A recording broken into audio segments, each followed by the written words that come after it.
Well, good evening. You are listening to Dr. Margaret and Reverend Katie Speaks this evening on Soma Fusion Media.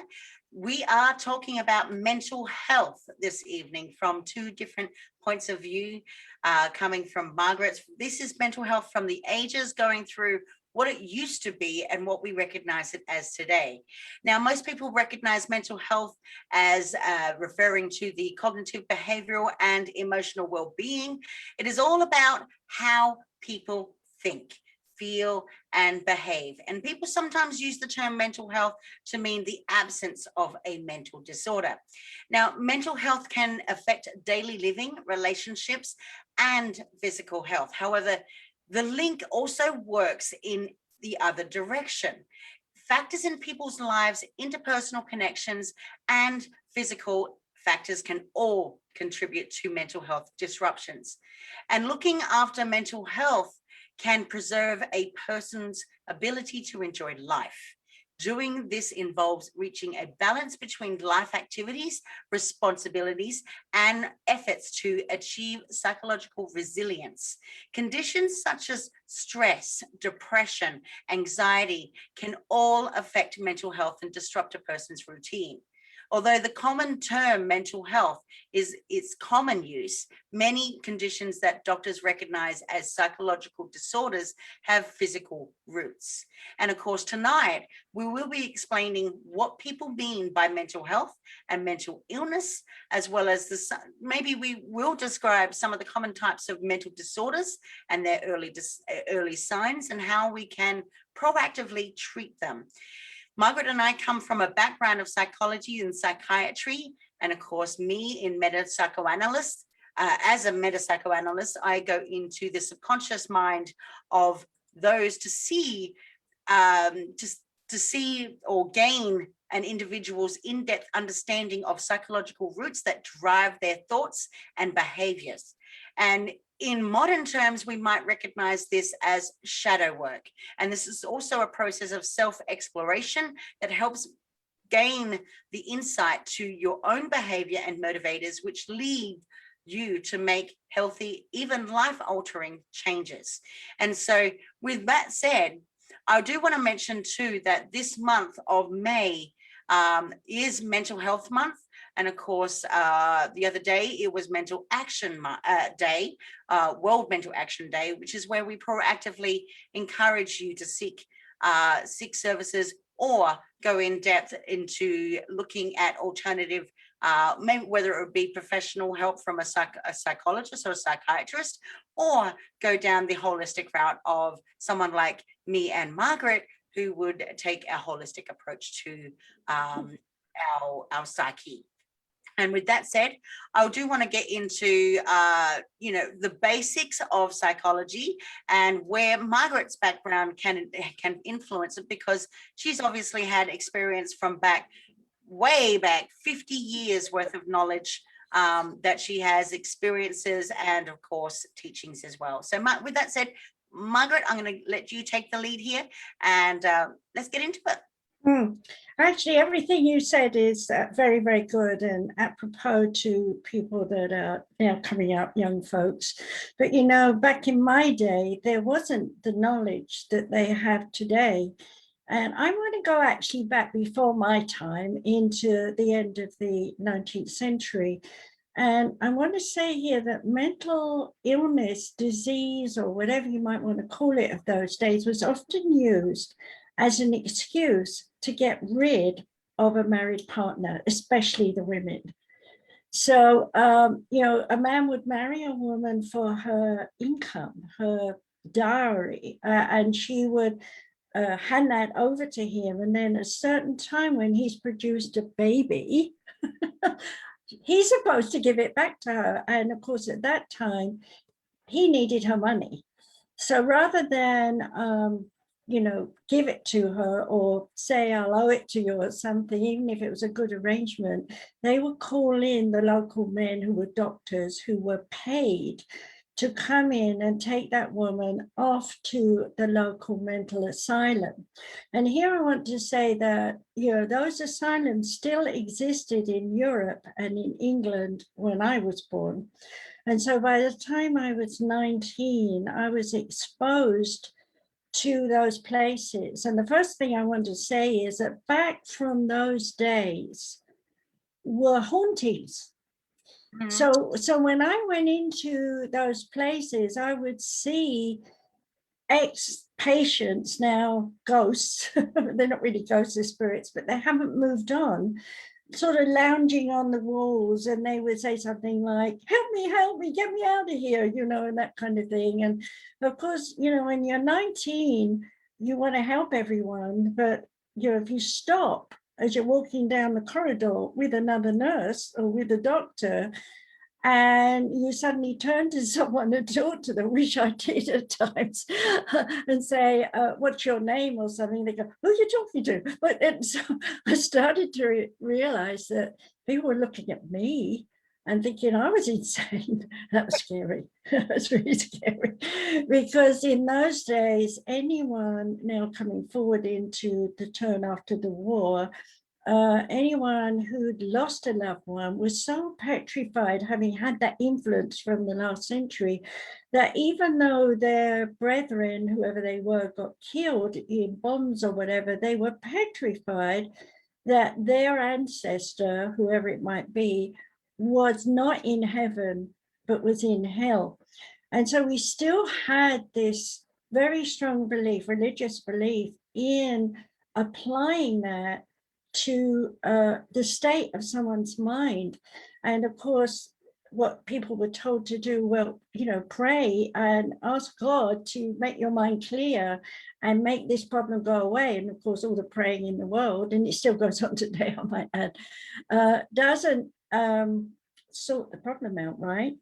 Yeah, and of course, we know that in modern times that we can translate that into religious affliction to be real psychiatric detrimental states to our being. And the thing is that, you know, if you're my generation, because, you know, I'm 79, so we're looking at, really, for me, the whole 79 years, because I was an exception. I was born psychic. So by the time I was 7 and 8, even though I was honored by my father's regiment for healing, the other side, that when I mentioned that I was having psychic experiences every night in my room, where spirit were bringing me these lost souls, these earthbounds, and I could hear them talking, save me, help me. And then I'm worried about my auntie or Tom, Dick and Harry up the road or whatever it was. Can you pray for them and help them as well? And I'd go running to my mom and tell her I'm invaded, you know, in the night, and I can't sleep because of it. And my mother would say, you're mentally unstable. You need to be aware that if you talk about what you see, people are going to think you're not normal, so don't tell people. And then I've got spirit guides in my head telling me, go tell them. You know? And so I had that conflict. And I've got to admit that by the time I was 36, and I'm not talking about my marriages and all the stuff I went through, that all added to it, I was mentally, emotionally, physically broken. I felt like I was 1,000 pieces in 1,000 different directions. I was connected with the world, as it were. Where was me? I was lost. And that is a very common thing with people before they break down and have all the bad things happen. So, you know, I was experiencing all this pain and suffering while I was also studying all the mental, emotional, physical, and spiritual aspects of the states of mind and emotions. And I believe sincerely, and it wasn't an ego trip, that I felt I was the only one in the whole of England that was bothering. I'm not saying I really was, but it was so isolated to be in that situation that you couldn't talk about it to anyone. So I felt like I was the only one, in the whole world that could talk to earthbounds, could talk to spirits trying to rescue their earthbounds, could talk to people in this world who were trying to talk to their loved ones in the earthbounds, to also trying to straighten them out, to not be unstable and insecure about it. Meanwhile, also talking about all their issues and problems. So to have a session with me in those days could be all day. For those who are listening right now who don't know your background, I'll get into mine as well, but tell people about what you who you are as a healer, as a medium, as a metapsycho. Oh no, I know what you're saying.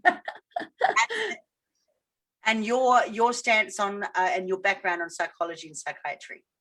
Okay, well, first of all, the easiest way to say it is, if you really want to know about me, my book, My Journey into the Oneness, it gives away my stories and what happened to me. So I'm not going to go into all the details, because I really don't think it's so much about me as what we can do to help people.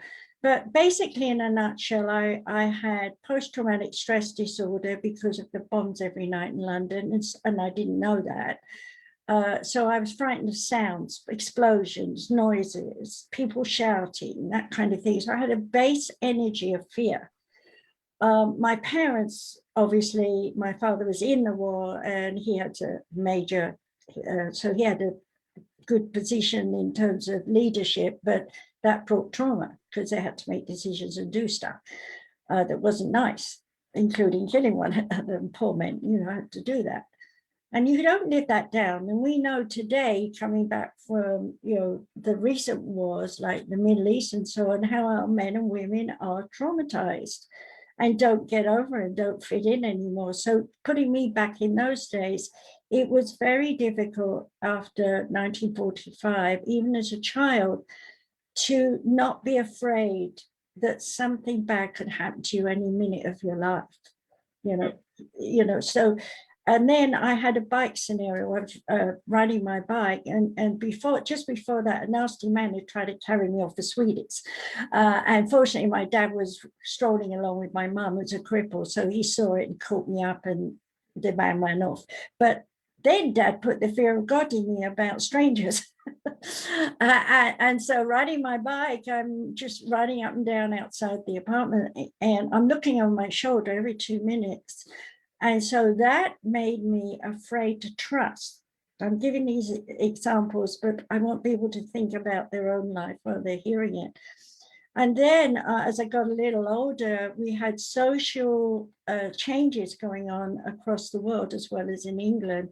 We had riots, we had all the issues with black, white, pink, purple, whatever it is. We had issues with the social structures of society. We had issues with new forming governments, what do you call it? Oh dear. When unions got right. And so it wasn't the England that anybody knew. It was a strange country because they wanted to go back to the 19th century, but they couldn't. And that was going on all over the world, because a world war is a world war. And so by the time I was 16, I'd gone into nursing as my first part that you do to just find out if you want to nurse for 2 years or so. And these were all people who were war survivors and old and eaten up with rheumatoid arthritis, and I used to look at their knuckles, they're all sticking up right up here, and their feet too, and I'd have to treat them. And my spirit guides were always talking to me in my head. So I basically was getting my lessons there, and they were talking to me about fear, pain, anger, guilt, and loss, even then in those days at 16. And what did I lose, and what did I gain, and what did I want to do, and what didn't I want to do, and so on. And as I'm learning all this, these patients are doing the same. So it was hands-on classes of what comes out of their mouth, how do I interpret that? And so that was like a major class without being in a classroom. And so I did that for 2 years, and then I went nursing. I got out of that and I married a man who was in psychology and psychiatry, and that opened the door for that. I read everything. I picked all the doctors' brains. I was sitting in on counseling with the people possessed, to people who were just mentally retarded, or people who were mentally just suffering post-traumatic stress disorder, not believe it from World War II, but from World War I, and as far back as some of them were still surviving from the later wars in the 19th century. So I was getting feedback from all these different people in different ways, and I'm processing it, and I'm listening to my spirit guides who are saying, now take note of that. This is very important information. You'll see as the years go by, blah, blah, blah. And of course I did. So I didn't actually study psychology in the way it is today, because we had categories. So it was something like schizophrenia, all that kind of stuff, paranoid and so on, fixed mind, rigid mind, and you were stuck in those kind of, you've got to fit someone into that category. I hated that, To some level of diagnoses, and so it's a lot of the frameworks that are there in terms of what we learn and how we diagnose things is generally put into a box. Here's the symptoms, you got to tick it off, and this is how it is, when they're now finding that due to the studies that have been progressively going on in modern psychology, that you can't, there are multiple diagnoses in so for instance, if you are diagnosed with schizophrenia, then you are also diagnosed with more than one psychological ailment that or mental illness that goes with it. So you are more than likely, that's why when people get prescribed medications and that for psychological disorders, they get multiple medications, because they're not treating just one function, they're treating multiple. Well, you got to remember too that a lot of the early, I mean, you weren't even born then, but in the early years of my study work with talking to doctors and things, the aggressive nature of the doctors was so, in their mind, apropos to every single client they met. So, because there was such a limit of 5 categories, which I teach, I do teach all this when we go into hypnosis classes and all these other things I train people to do. And my classes are very advanced. In fact, I wrote out a whole course for the local university here, which unfortunately I wasn't able to do. But I was very much highly commented on that course because it was so much detail. And that is one of the reasons why we're here, isn't it? We want to teach people what we know. And so I'm going to do a little bit of a push here and say, if you're interested in studying with either of us, please go to easypeasysolutions.org and put in your interests, because without knowing what you're interested in, how can we know what we're going to teach you? Which is exactly the same as a doctor saying, you come in here with an illness and something's wrong, but you haven't told me anything. So I'm going to just watch you and study you, and I'll tell you what's wrong with you. And of course, a lot of the doctors, they don't know, because they're typically typecasting their knowledge into a person to make it fit. And I've seen, and I really can tell you this, going back in the 1960s, when I was getting into psychology and psychiatry, that I actually, watched some of these doctors come out with, say, let's stay with schizophrenia just for a minute, come out with that and then typecast the person to fit everything that they got in their mind about the standards of what defines as schizophrenic. And I'm sitting there looking at this person and I'm saying, no, they are a channel medium and they're untrained. And in them is an earthbound spirit who is controlling their mind, which is no different from a spirit guide coming in and telling us messages. We are telepathic. And whether we like to admit it or not, I mean, I could send you a word or two and you'd pick it up because we're friends and you know what I'm thinking or feeling, right? And we say, oh, deja vu or something, because in our minds, we believe we can't be telepathic, but we are. And whether we're an earthbound spirit who's still floundering around trying to get rescued, or we're an archangel or an alien, we are able to hear voices, right? Now, this is one of the most important things that I noticed when I was 20-ish, that all the people who are in mental asylums were telling me they're hearing voices. That was a big thing for me then, because suddenly I wasn't the only one, and I'm definitely not insane. Because people used to tell me, how can you be channeling Jesus, Siddhartha Buddha, Archangel Haniel, you know, famous people? And I said, well, I just hear them, you know, I just talk about it. Yeah, but you're just a human. You're not holier than thou. You're not ascended master or something. And that was a big thing in those days, religion. Yeah. And that's why I mentioned it before, is that, you know, some of the, so back then, some of the biggest psychiatric illnesses were derivatives from religion itself. It became, if you were doing or saying or thinking something against the religious organization that was there, you will be deemed as someone who was experiencing a mental health issue or problem or disorder. And so therefore you were condemned. If you were, say for instance, you were classified as a witch if you're a female, or a wizard if you're a male, and you'd probably be burnt at the stake if you were anything other than. Well, you've gone back a long way, but you know, from the point of view of doctors in their training, a lot of them I noticed back in those days were ardent churchgoers, but when you got them on their side and quiet, question mark, I'm not sure about that. No. Okay. You know, so there was that.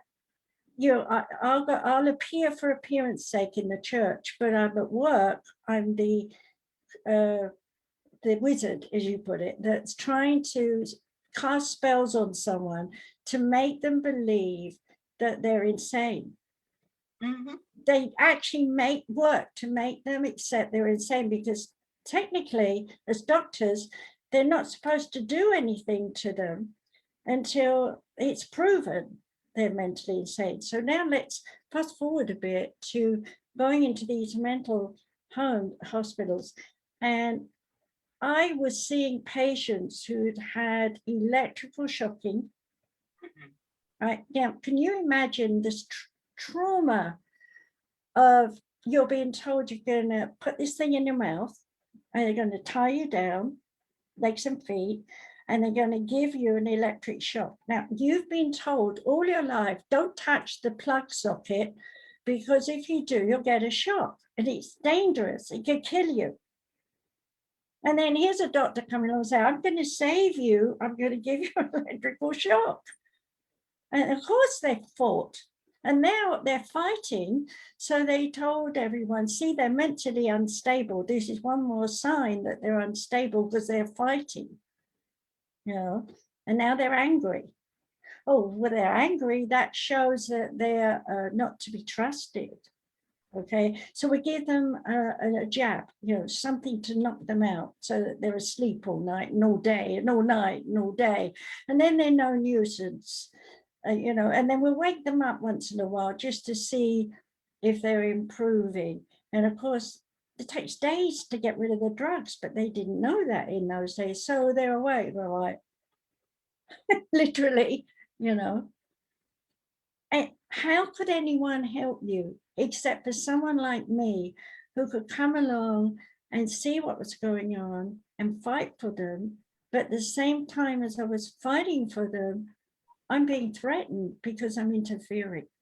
I'm threatening the doctors by showing them up, but they want to hear what I have to say, but they don't want to hear what I have to say. They're like, oh my God, how did you know that he was going to say that before he said it? You know, because obviously a possession thing, I can pick up what they're talking about. Well, you explain that. Are you sure you're all right? Are you quite with it? Do you need a repeal yourself? You know, working here is stressful. You know, I got that literally. You know, it's not easy to walk the pathway. I'll fast forward just for a minute and say, of my students in Japan, I had over 20,000 of them. There were at least 100 of them that were already qualified psychologists and psychiatrists who came to me. And in Japan, it's a very stressful country. And the number of people who are emotionally, mentally in stress, never mind whether they're actually insane or not, is so high that these doctors have appointments every 15 minutes. And when I heard this, I said, what do you do in 15 minutes? They come in, I sit them down, I say, how are you today? They say, I'm just the same, I've not improved. And she says then, all right, I will give you more medication to take at night so you can relax and sleep. And I'll give you something else for the daytime so you can at least get up and move about. And I said to these girls one by one as time went by, because they all came to me for counseling as well, I said, how do you feel giving these people pills? They said, I hate it. I can't do anything else. Well, why don't you specialize and do our sessions? The government will allow us, but then I won't be able to work through the hospital, so I won't get much money. How much money do you get seeing 25 people a day? Hear that, 25 people a day, 15 minutes a person. Okay, it's 4 an hour. That's 4 hours straight, roughly. 6 hours, wherever you want to see it, how they do it, lunch and stuff in the way. I'm exhausted, I'm tired, I go home, I can't sleep. I have on my mind all the issues with all my patients that I know I can say more, I know I can do more, I would do it in a different way, but I can't because the rules of the hospital are. So those psychologists became my patients. I had to work with them and teach them that they didn't have to set themselves up in a hospital under the old rules, that they could break the rules and establish themselves in their own practices. It took courage, it took confidence in what they'd studied, and it took a great need, and not necessarily in those orders, but they came together that one by one, those girls are now practicing as psychologists and psychiatrists metaphysically. And what a difference. We'll talk about that in a bit. So what were you doing? Let's come back to you now in Australia. Okay, tell them what you were studying, because you've had a lot about me. So back in Australia, I was studying applied social science in youth work to become, well, I went to seminary school. So I was actually becoming a chaplain or a youth worker, background in community development, which gave Sorry. I went down the wrong way. Sorry. There's one thing left over from my. I can't stop it till it stops. There's one thing left over from my Parkinson's disease.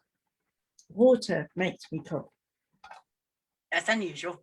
I always said that water makes. No, it's a known symptom of PD that thin drinks tickle the back of the throat. It's a nerve there. Sorry, carry on. I'll try not to drown you out. You're okay. I always, like I said, Margaret, I've always said that, but there's always water in bones. Bones in water. What am I saying? I'm saying everything backwards. Anywho, so yeah, I come from a background, I went to seminary school. It was all inclusive learning. So we were doing spirituality as well as to develop interpersonal relationships with as youth workers to help youth that were on the street. They were going out and doing suicidal. So there's a lot of I minored in psychology or sociology and religious theology. But now moving on, of course, I've done a lot more studies and gone a lot more in depth in what I've done. And so now since I believe that mainstream academics tends to be very discipline focused and unimaginative in very many ways, usually I usually learn from most of what I know as disciplined in being very, very highly curious and very experimental. And so so that doesn't mean I don't have academics. It just means that I'm highly autodidact. So I study every single day. I study material, I write, I study the rhythm and time, going with the flow. I also use my higher forms of critical thinking. So in terms of comparison between Margaret and I am very, very academically logical in a lot of the stuff that I teach. And so my courses and areas of study are very, very highly academic. And it doesn't mean that I'm not discounting the intuitive side of studying these types of subjects, and I don't discount it, but I generally like the logical part, which can make me inhuman sometimes. So, but as always, I've always seen myself as a student and a teacher. So I'm always open to learning new things, and I'm always rapidly learning new things because I am someone that does absorb a lot.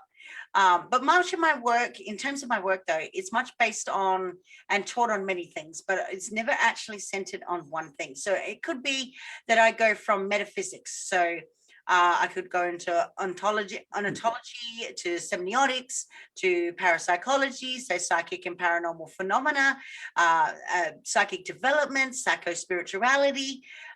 So if people don't know what these are, so psychospirituality is the integration and epistemology of spiritualism and mainstream religion and science.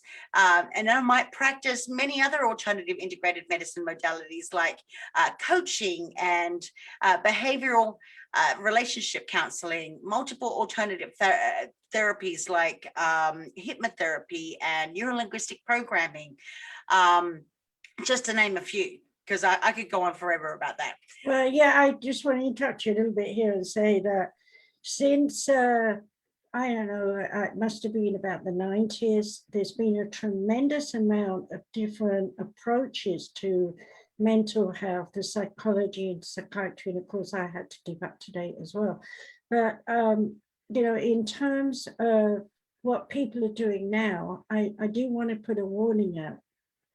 There are a lot of people, because you're saying a lot of things, there's a lot of people who say a lot of that too, and I've investigated them, and I'm sorry, I'm not putting anybody down. I'm just warning people who are new to all of this, don't rush in to the first person that, like we're telling we do all this stuff, but you need to investigate, see what other people have said about them, see if they've had good successes with patients, see if they've written books, read up on them, or they've got a radio, get to know the person, because it's very important if you have an issue that you trust the person you're working with. And as I said in the beginning of this century, there wasn't any trust in doctors. Carry on. Yeah, I had to just put that in, I'm sorry. mention too that this show is not this show is to educate and not to give a medical diagnosis. So if anyone's here for a medical diagnosis, and I'm saying this because it is a video broadcast and we don't want to be picked up and blocked out. So yeah, so we're not here to medically diagnose, we're here to educate you. But going back to what I was saying, yeah, you know, outside of my academics, I'm a very, very, very well-studied person. I have a lot of the clients that I have dealt with over the last 2 years have been PhDs. They have been highly academic men and women who are literally just trying to find their way. They think that they actually, their problem is actually whatever the problem may be. It's the most basic of basics. They're stressed, they want to lose weight, they want to do this, they just want to get their lives back in order so they feel happier rather than feeling like that they are depressed. And only to find out that that's not actually the real issue. Is they've got other underlying issues that can't automatically be seen by the average person. So therefore they seek out the services of myself. And so I am someone who goes into metacognition, which is basically a branch of neuroscience. It's basically thinking about thinking. And so with that knowledge, I can help you understand why you think the way that you think and why those behaviors interact with each other in order to make you you. And of course, it's all about embracing the complexities and understanding how human behavior really actually does affect you on an unconscious level. And that can go into ego personality, which is why I said it right at the beginning of the show. Is that what you're saying? You're working hard right now? I have a problem. Can I help you? Going into work mode, shush. No, but basically, no, I deal with this on a daily basis. I deal with psychology. I go into analysis mode every single day because I'm one of those people that like to sit back and observe you. And when you observe people, you start to see the little quirks that they go through, those little things that people don't pick up on, which, within us, on an outside level, everyday awareness and delving deep into the cognitive dysfunction that we all have. So in terms of and analyzing things, it is literally shadow work. It is literally diving into the deep, dark pockets of ourselves and figuring out, why is this happening to me? Why am I feeling this way? What can I do about it that helps me understand why I think and why I'm doing this behavior, and then applying it to other areas of our lives, like looking at how we interact with our family, how we interact with our partners, how we interact with our children, our friends, our work colleagues. And how do we prevent ourselves from going through the motion of being human, and why am I feeling this way, to make me feel not so human anymore? Because no one deserves to be put into a position where they just don't understand themselves and they've lost their way to some capacity where they do experience and go through mental dysfunction in some way. And it's not uncommon either. Each and every single one of us have actually experienced, to some degree, a mental disorder of some sort. It just might be a mild case and we may not recognize it. We may go through having, let's just say, depression, for instance. We may have a little bit of depression, but it may absolve by itself. And then we move on. We become happier and become normal people, whatever that may be for you. But then other people might have more extreme forms of depression, say, for instance, and therefore you go seek the help. But it's also good to discern, which is what Margaret was talking about, good to discern for yourself of how you're thinking and feeling, and to discern who you're getting involved with, because I certainly wouldn't get involved with someone, especially someone who has a mental dysfunction of some sort, that could not bond with me or have a rapport with me, because I know that whatever I'm telling them or whatever I'm listening to for the client on the client's behalf, it may go in one ear and out the other. So anything that I give them an approach to, they may not take on board. And so well, can I interrupt you a bit? 9 times out of 10, when you've got someone that is mentally in some state, we won't define the state, they're going to be argumentative. I had a client just recently who came in the, in a terrible mood because of news. And it was like, let's say, calm down, breathe, just relax, and throw something that most people might not say is the oneness has your back. Now, that's like saying back in the 1800s, early 1900s, going into war, God's got your back. And that is very hard for people to understand. But I just want to chip in here again that when we say God, the oneness, whatever it is, what we're really saying is we're not alone. And people don't understand that. So when you're talking about all the different processes that you're saying you've gone through in your mind, you've got to remember that that mind is talking to this body. And so this body is full of aches and pains from the traumas that we've been through. And as I mentioned earlier, I had PD, and I got rid of it, except for this one thing, when I choke. And that I've been working on for ages, because guess what? That is the nerve that teaches as soon as we come out of the body, okay, to swallow.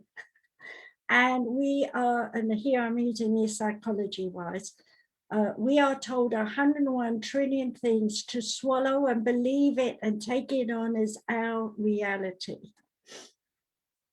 So when you're talking about how you work and what you do, what do you do for the physical body yourself? What do you actually do? Do you meditate? Do you do hypnosis? Do you do physical therapy? What do you like to do?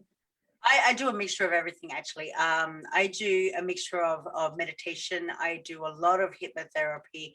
I do a lot of cognitive behavioral therapy as well, because I've come from a background, this is my own personal journey.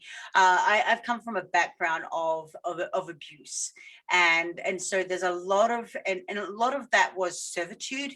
And a lot of that was finding my way through the muck, because I had to figure out a lot of things about myself that would consequently be destructive. It would become destructive. And so I had to figure out how to ground myself. I had to figure out how to get back into making myself happy, and that through guided meditations that I do, through hypnotherapy and through physical exercise, and then squashing the belief system that I had without, that was external, that I'd been taught for so many years.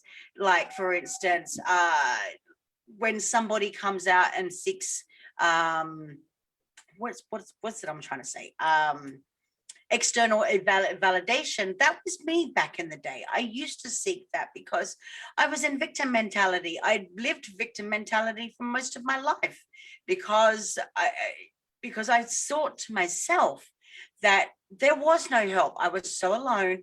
There was no help for me, and nobody was listening to me. And now it's just gotten to a point where I've got my education. I grew my awareness in various different psychological subjects. And then I gave the ability to set myself free.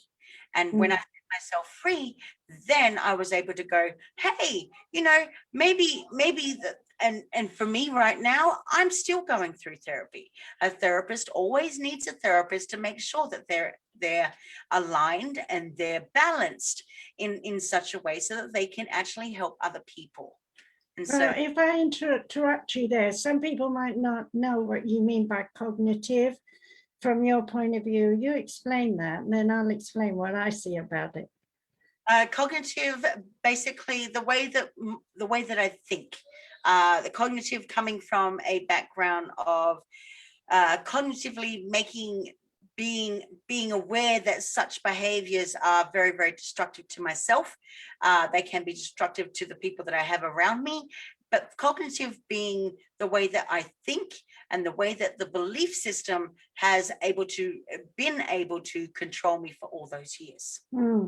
See, now for me, because there weren't any teachers about all this when I was going into the mental side of things, was not so much the analyzing and thinking, because it's a difference in our generations, as it was about out there, looking out there at the world to see what is going on and tell myself that I understand it.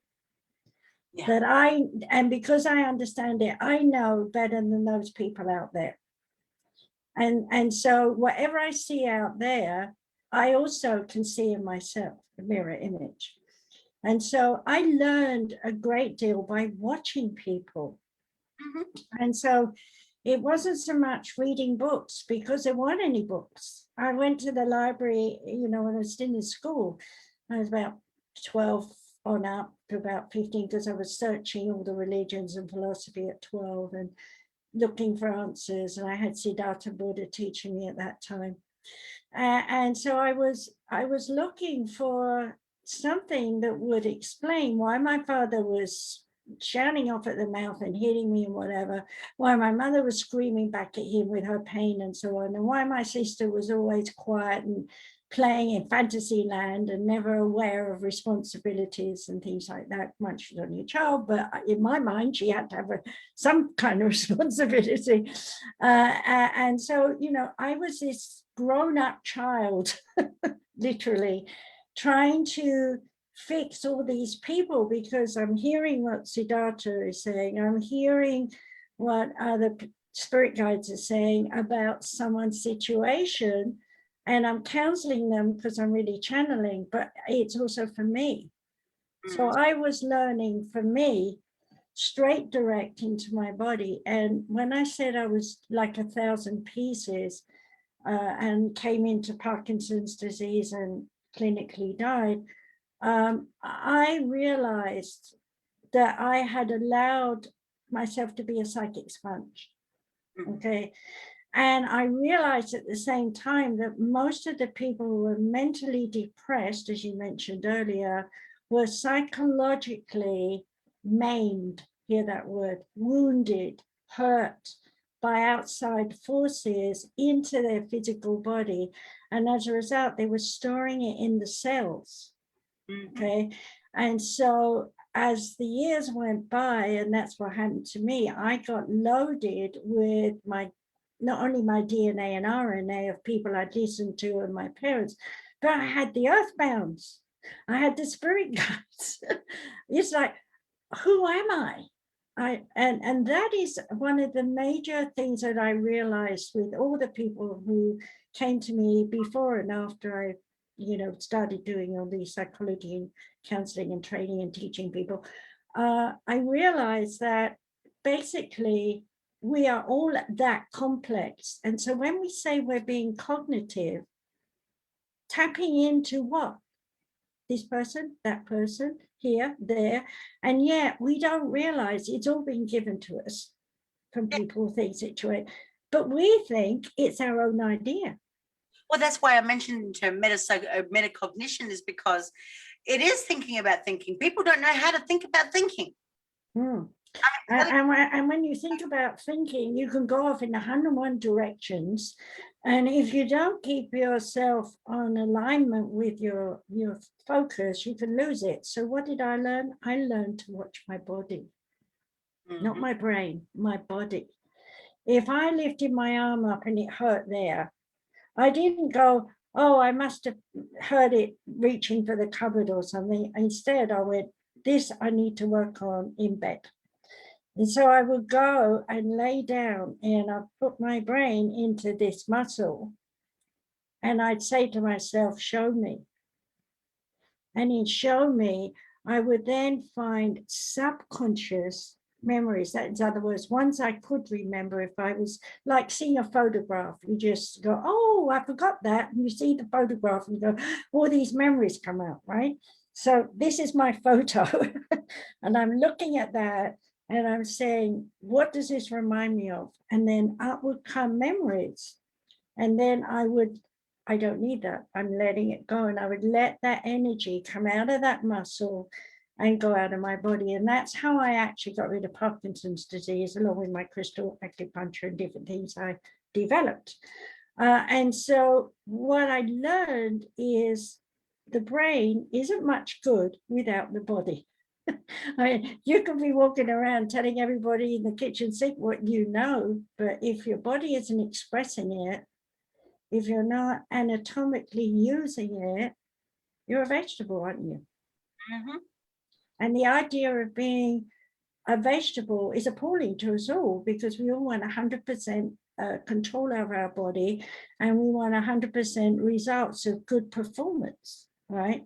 And so we go out into the public eye with the full joy of, I'm me, I'm going to go out and do all this. And then we find out the me we're presenting isn't accepted. People are judging us. You're not this, you should be that, you can't do this, you're not old enough, whatever it is. And I believe you me, I walked through that. It was like walking through a jungle. And if I hadn't had my spirit guide saying to me, you walk a lonely pathway, we are with you always, even unto the end. Footsteps in the sand, all these kinds of things are about at that time. I think I would have had a breakdown long before I even developed the Parkinson's disease, because I was walking around depressed and I didn't even know it, as you said. Yeah, and most people don't. Most people don't, because doing what I do is an art form. It really is. It is an art form, because going back to what I said before, it's people just don't know how to think about thinking. And the reason why people don't know how to think about thinking is because we're so fixated on the external environment that we live in. We're so fixated on the what other people think about us. What are we like? I can't make a decision without somebody else making a decision for me to make my own decision, because somebody else has helped me. People don't know how to get to that point. They don't know how to be alone. They don't know, that's why we seek that external validation. Believe you me, for me, I did that for many, many, many years. And that's because I played the victim role. Everything had to have a reason why it was happening. Everything. But when people take a step back and they realize, oh, maybe that really doesn't have a reason of why it's happening. Maybe it just is what it is. Maybe just that's just the way that life goes. I don't wish that upon anybody if it was the actual extreme circumstance, but sometimes just things do happen for a reason. There's no such thing as coincidence. So that's why these synchronicity happens. These deja vu moments happen. These little things that happen in our lives that shape who we are.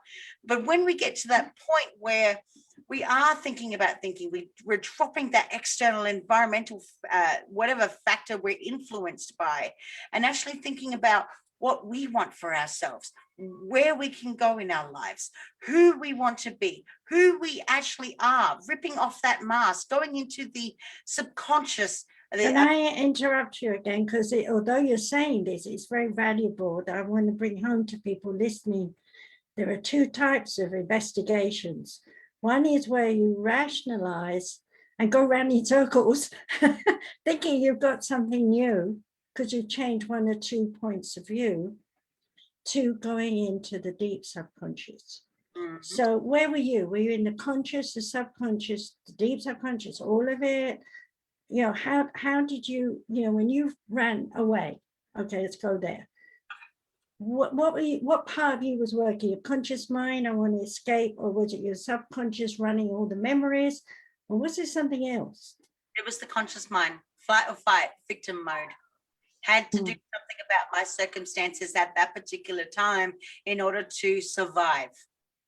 So that fight or flight energy, I was teaching that. I was one of the people that started it, actually.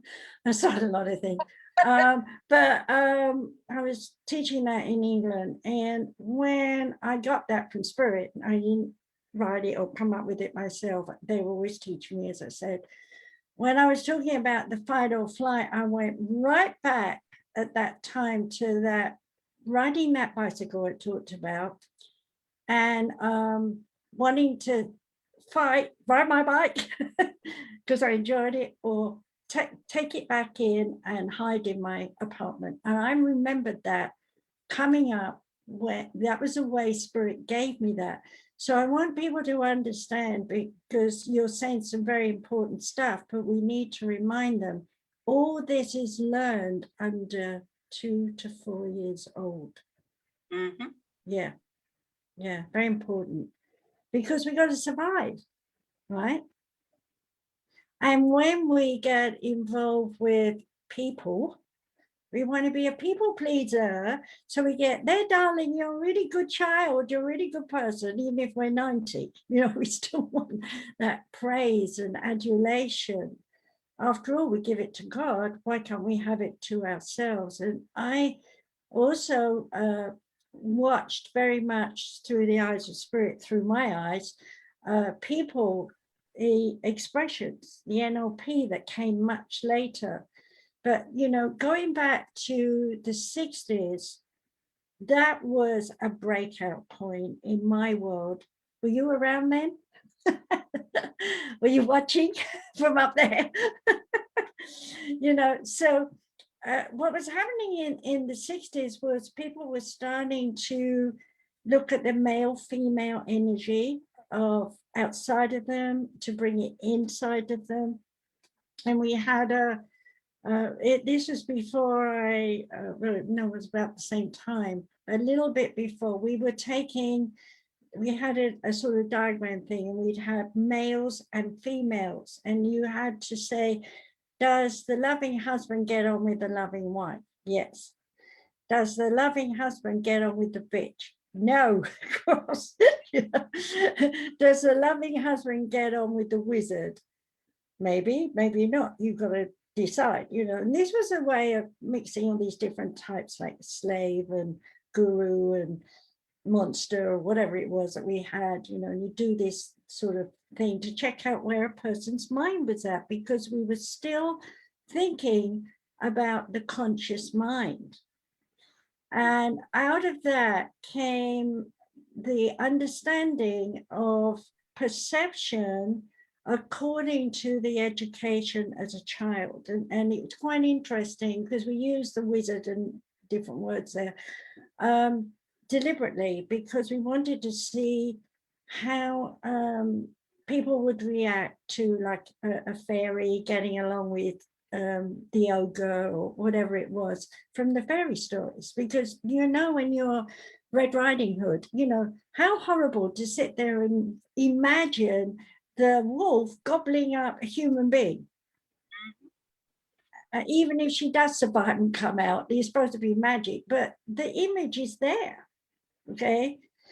And there are people who take offense to some of those stories, and some of the nursery rhymes we had in England were all about the history. Humpty Dumpty sat on the wall was about the king falling off the throne. And people laughed at him because he couldn't speak English because he was German. So, there's different things that we're taught, and we're sitting there wide-eyed like this, literally, because Mum's telling us this story. It's like, whoa, really? And that is a hypnotic moment. Yes, and it's in there forever. I will mention too, and I'll just add in to those fairy tale stories that were told were to instill fear. So as a child, we've all gone through those stages of listening to those fairy tale stories, and they are just stories, but they also had an underlying motive to those stories as well, to either teach a lesson or something else along that nature. But at the same time, as a child, it's the first basis of instilling fear. And let's take that further, because today we watch the news. Remember, my generation didn't even have a television, so we listened to a radio, and usually it was about war or politics or something, and who wants to listen when you're that young? So we had plenty of time to play and bouncing around off the other kids and their little world and whatever. We integrated. Kids don't get to do that today. But coming back to, the idea of what you were saying, to TV now, we watch the news. Oh, bomb's gone off here. Oh, the floods just drowned and killed 400 people, whatever it is. That is another fairy story. It's taken in the same mode as shocking, as awful. If that ever happened to me, big eyes, kind of thing. And now we're getting, oh, it's just the same thing. Heard that last week. Oh, it's the same thing, because they rerun like we rerun our show. I hope people won't do that with us, but it's like, 900 people are throwing out the same message, so we tend to shrug it off. And that is one of the dangers for people in depression, because they're slowly withdrawing from society because they don't want to hear those garbage things that they've heard as a child, and they don't want to hear more of it now. And so more and more people are actually mentally unbalanced, I'm using that word, emotionally, mentally, physically, and spiritually, in their conscious, subconscious, and deep subconscious mind. We know that now. But back, during the periods after I was born, even by the time I was 10 in 52, we had no idea about the state of mind beyond focusing on the conscious mind. So coming fast forward, one of the things that always happens from the oneness, and I think it's important people hear that, is an event happens in some way, whether it's a one-on-one or across the world. We've got COVID right now, but I'm going to go back to in the 60s and 70s, we started having an awful lot of births coming in with babies that were deformed. And part of that was to do with medicines, because that was ruining the baby in the womb. But for the strength of my first husband, my son would have been a thalidomide baby. I had the prescription. And I came home from the doc, and he said, "What's this?" I said, "They're giving it to me to keep me calm while I'm pregnant." Bullshit. But that, you believe that then, see? And he looked at it and he went, "You're not taking anything." Thanks to him, otherwise I would have taken it. And God knows what would have happened to my poor baby. Okay, so we've walked a treadmill of growth, anatomical, physical, spiritual. We are fitter, stronger, we live longer, we have more information. If we want it at our fingertips, whether it's online or going to a library, there are books, thousands of books now. Everybody's writing books. There's a wealth of knowledge out there for people to read, but those who are depressed, they don't see that. They don't see that as education. The TV's put on, I've seen this in mental institutes, I've seen it in old age people's places where I've gone, which is what we call in England, seniors here. And they're just sitting there, the TV's on, and they're just like, and you go out and tap them and you say, "You all right? Huh? What? Huh?" And then back to that. That is a training. That is not something they develop within their mind. That is circumstances around them. Somewhere back in their history, someone said, "You don't want to work hard. Put the TV on, put your feet up, relax."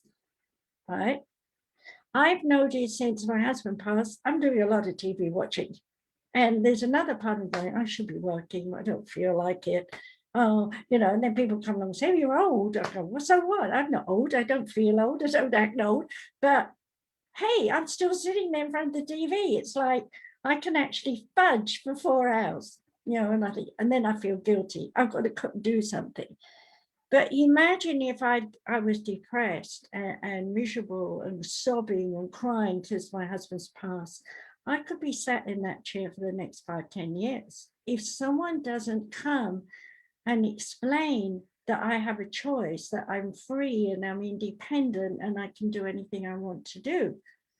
Habits, routines, rituals, they embellish the idea here in the conscious mind that this is all we've got.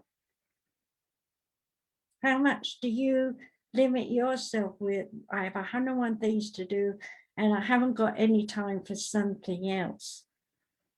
There are a lot of people out there like that. They want to do something else. They don't know how to.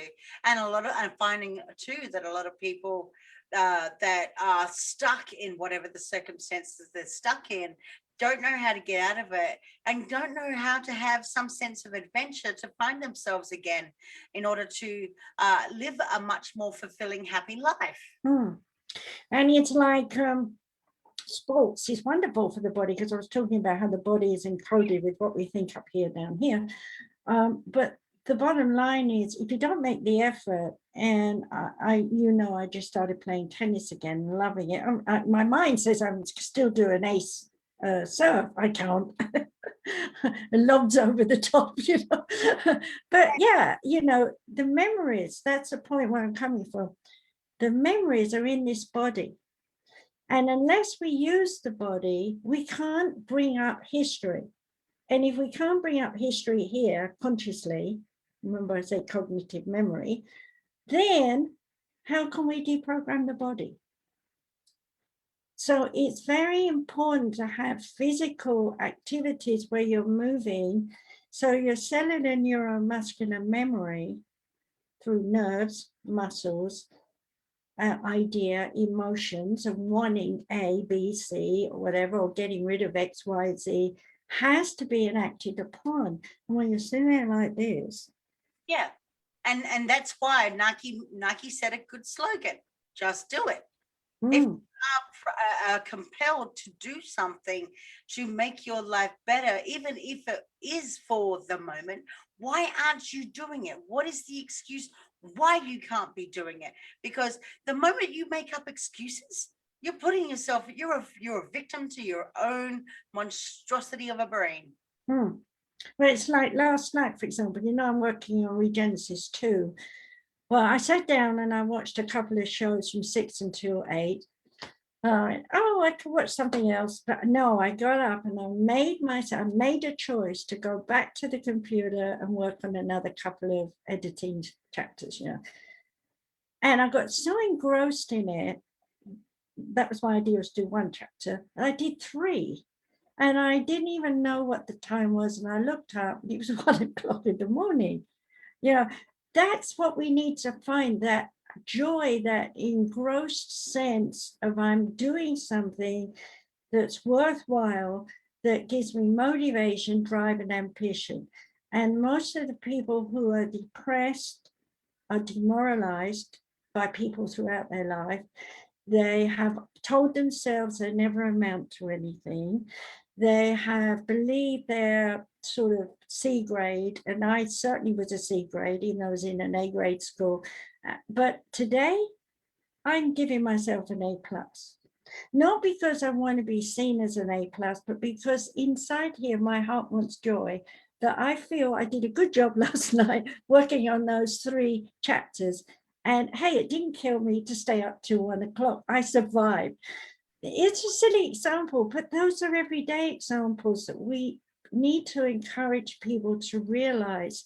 Praise to self, adulation to self is fine. Just don't brag about it. Is that, I mean, you can to some extent be proud about yourself and share it with the world. There's nothing wrong or nothing selfish about that. But if you go more than that, then you might see about you're a little over bragging about it. Yeah, I mean, some people see that for me, through me, that I do that, Mm. but I'm not doing it for, because I'm bragging about myself. I'm doing it because I take pride. I've come a long way from who I was to who I am now, and I want to share to the world who I am, and Mm. basically my debutante to the world.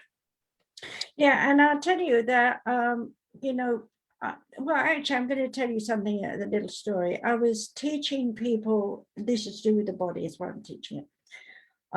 We were in the dance studio, we had mirrors all around, and I'm having them, if you don't remember, because you won't believe.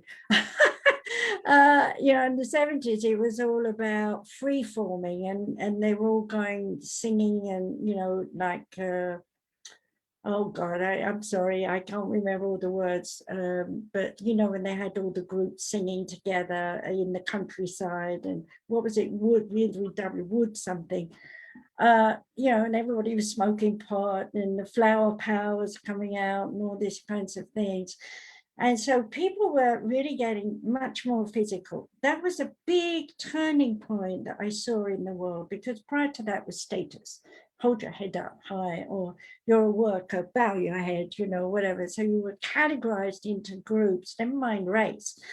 And now here with the flower power and all the girls and boys coming together, there was a lot of sharing and a lot of unity. And into this world came the metaphysical world of trying to teach people there's more to you. So coming back to this physical body, I was watching all these people at these big events, because I'm there talking as well in a tent on psychic stuff. And I'm watching all these people thronging to hear all the people singing and doing whatever they're doing. And it was loud, believe you me. And they were trying to talk with a mic over the top of that, to the point where I wasn't into that kind of music, because I was songs and shows and stuff. But I went out into the middle of where thousands of people were, and this was in England, of course, and sat down and absorbed what was going on around me. And I could literally feel, because they're all high as well, so there's a story to this. I wasn't high. I didn't do any marijuana or anything like that in those days. So I'm sitting there as a medium deliberately, because the spirit guide told me to feel these people. And what did I feel? I felt their pains in their body. There wasn't a part of me anywhere that I wasn't feeling. And of course, I was probably inhaling marijuana just by being next to them, because I could sure smell it. So I was probably getting a bit high. But this was happening to me, and the sound of the music and the resonation, the reverberation of the music was shaking because it was so loud. And I was feeling all these points in my body, and I wanted to get up and leave. And my spirit guide said to me, and that was Red Cloud that I was channeling at the time. And I didn't know all about him. He'd been with me since I was 7. And he said, this is not their pain. This is your own. Mm-hmm. See, I was still looking outside of myself then.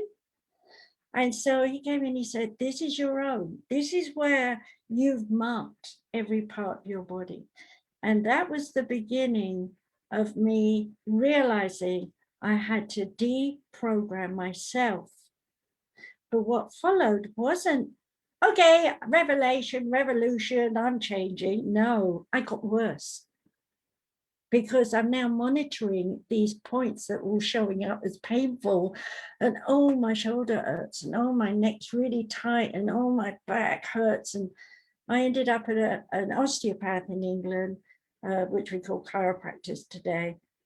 And there wasn't a bone in my body that wasn't misaligned in those days. And as soon as he would put me back, and I'd go back into my home environment, which was bad, with 4 kids that were wayward and a husband that was drinking and gambling and whatever, to re-establish the same pain, because it's there in front of me. So week after week, I was going back, realign me, please, realign me. I'm working on myself. Meanwhile, I'm doing my crystal acupuncture and pterogram therapy on my fingertips, and I'm putting blood stones, round stones, things I found on the ground on my chakras. And so I'm moving that energy. But what happened? Another layer, another layer. I tell you, I'm still, that was, my 30s before I had the breakdown. And then I had the breakdown, then I had the death. So anybody's listening, I was given a sleeping pill that turned out to be a heroin sidetrack base. And I was supposed to take them to stop the shakes. Well, it killed me.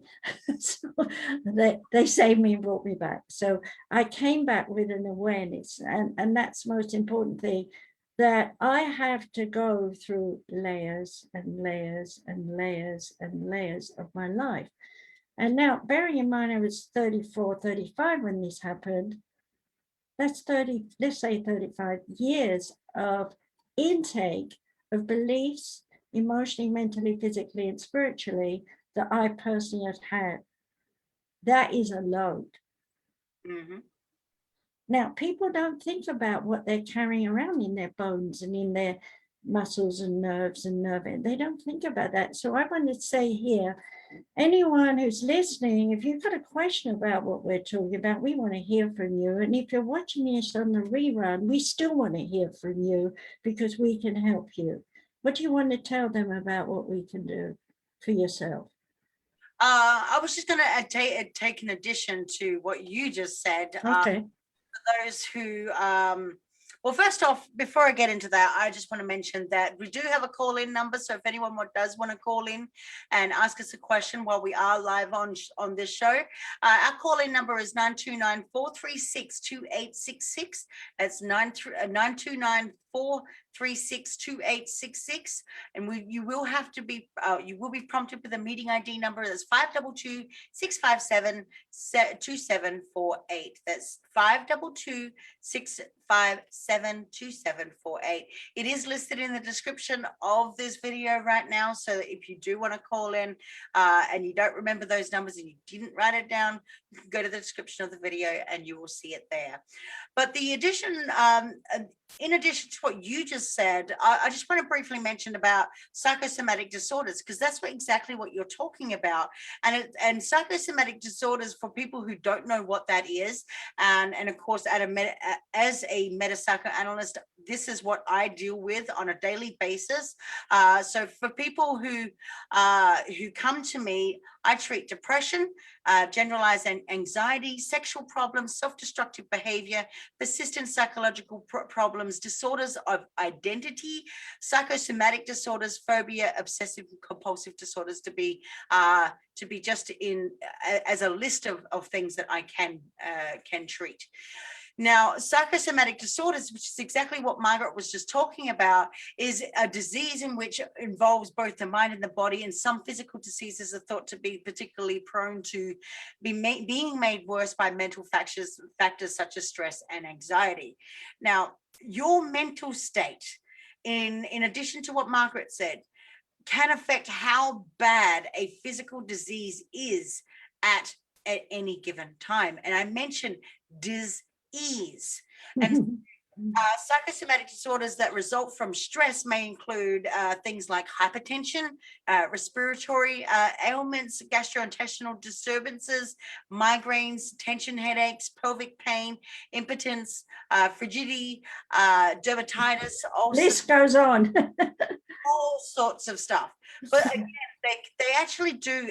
So psychosomatic illnesses originate from or are made aggravated by emotional distress, and they manifest in the body as physical pain and perhaps multiple other symptoms as well.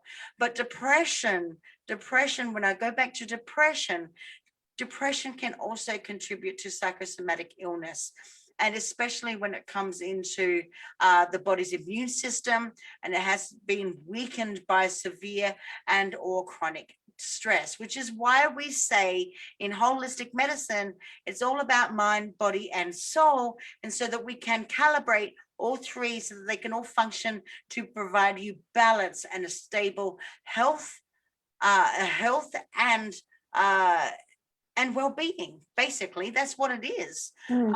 But you got to remember with psychosomatic disorders and illnesses and that, believe it or not, for those who don't believe in this kind of stuff, a psychosomatic illness or disorder actually affects 95% of the world's population. So that's why I've said at the beginning of the show, even if it's in its mild forms and you don't seek medical help, professional medical help or holistic help for it, or the most severe forms, you will always have some sort of something going on within the mind, body, and soul of our own beings that needs some type of help.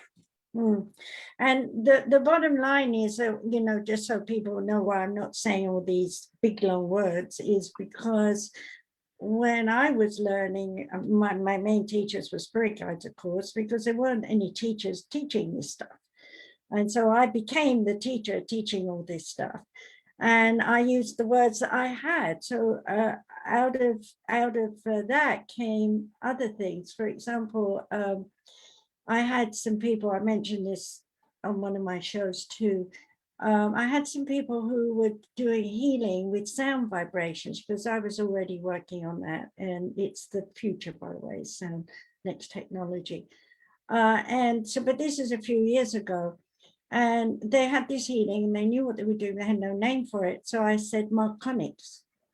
And what I said, well, Marconi is sound, and you know, resonation and all this, and explained it, put the two words together, radionics and Marconi. So, you know, so Marconics, and I forgot all about it. And somebody came, it was another patient, mentioned it. What the dickens? I've forgotten.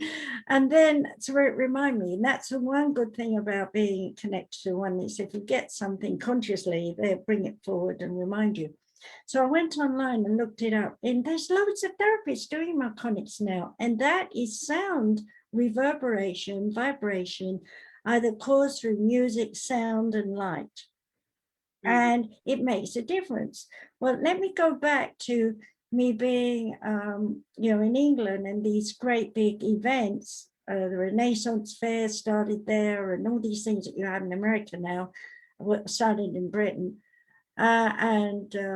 Woodstock was a copy of the things that we had in England long before. I was talking about the music and everything. Everything that was going on was an awakening during that period. Our generation was coming out with new focuses on how, like we do the energy thing, you know, and you can feel the more you do this, the more strength there is in your energy pushing things out. And so we were doing this, and I was getting patients to do this until you feel this energy in your hand and then put it on your face. And they're like, well, what am I doing? I said, well, you've got to stop thinking, what am I doing? Because if you're thinking, you're going to bring up history. What am I doing? And 1,001 questions you've had over your life about what you've been doing.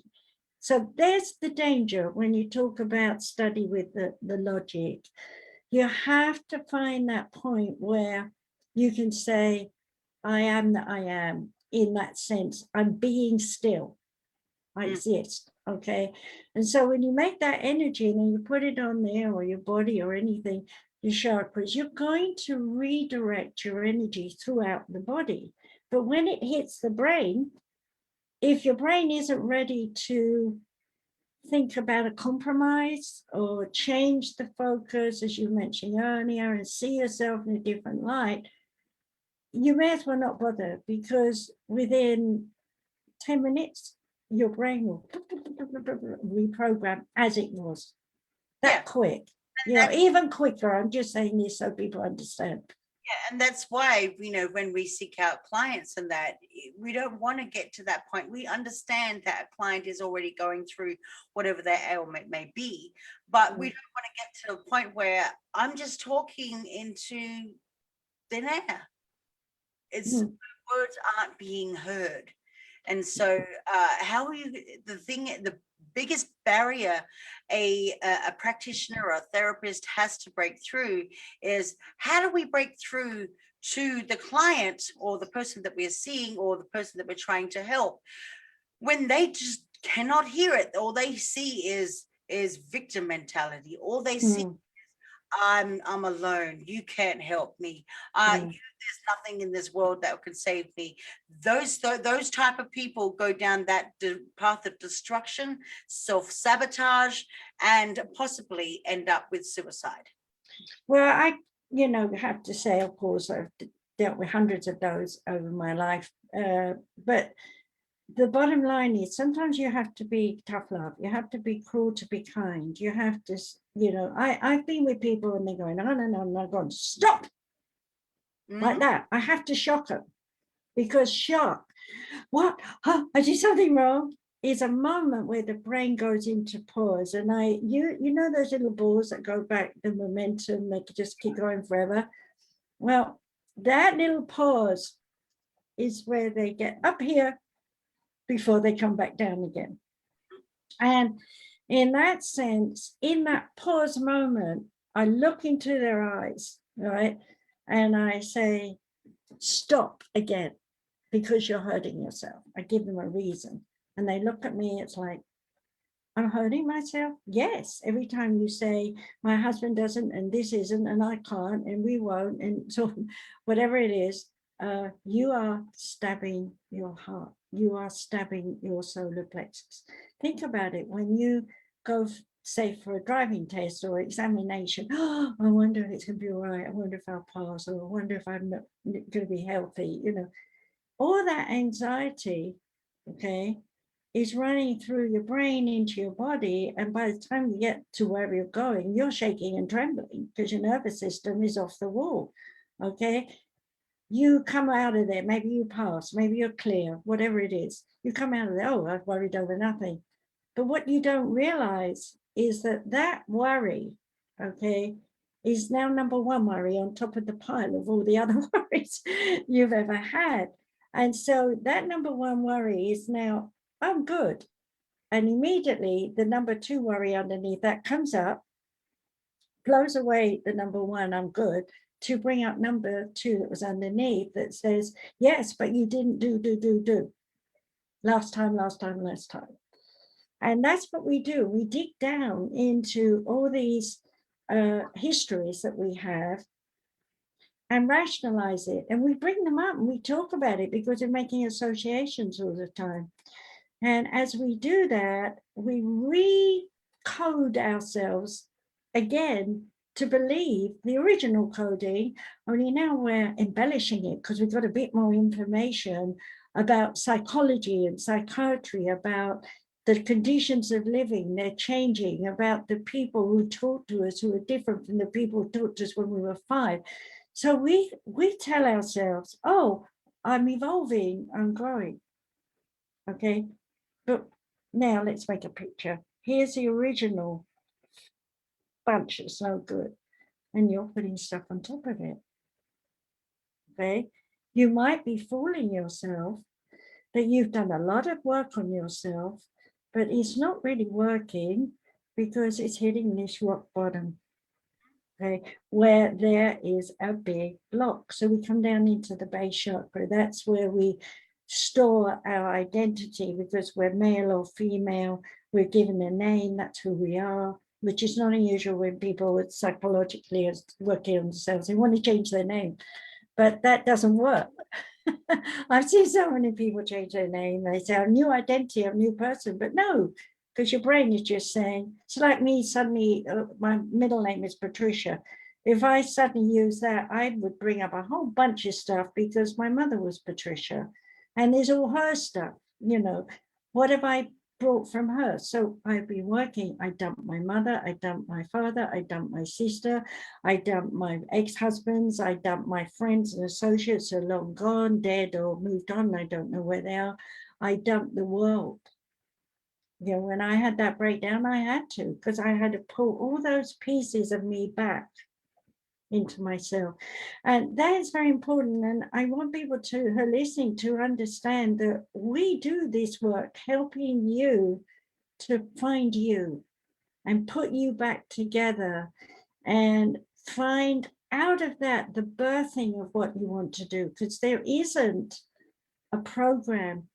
that actually says on Monday I will do this and on Tuesday I will do that. You made it. You made your routine. So it's up to you to make a new one and dump the old one.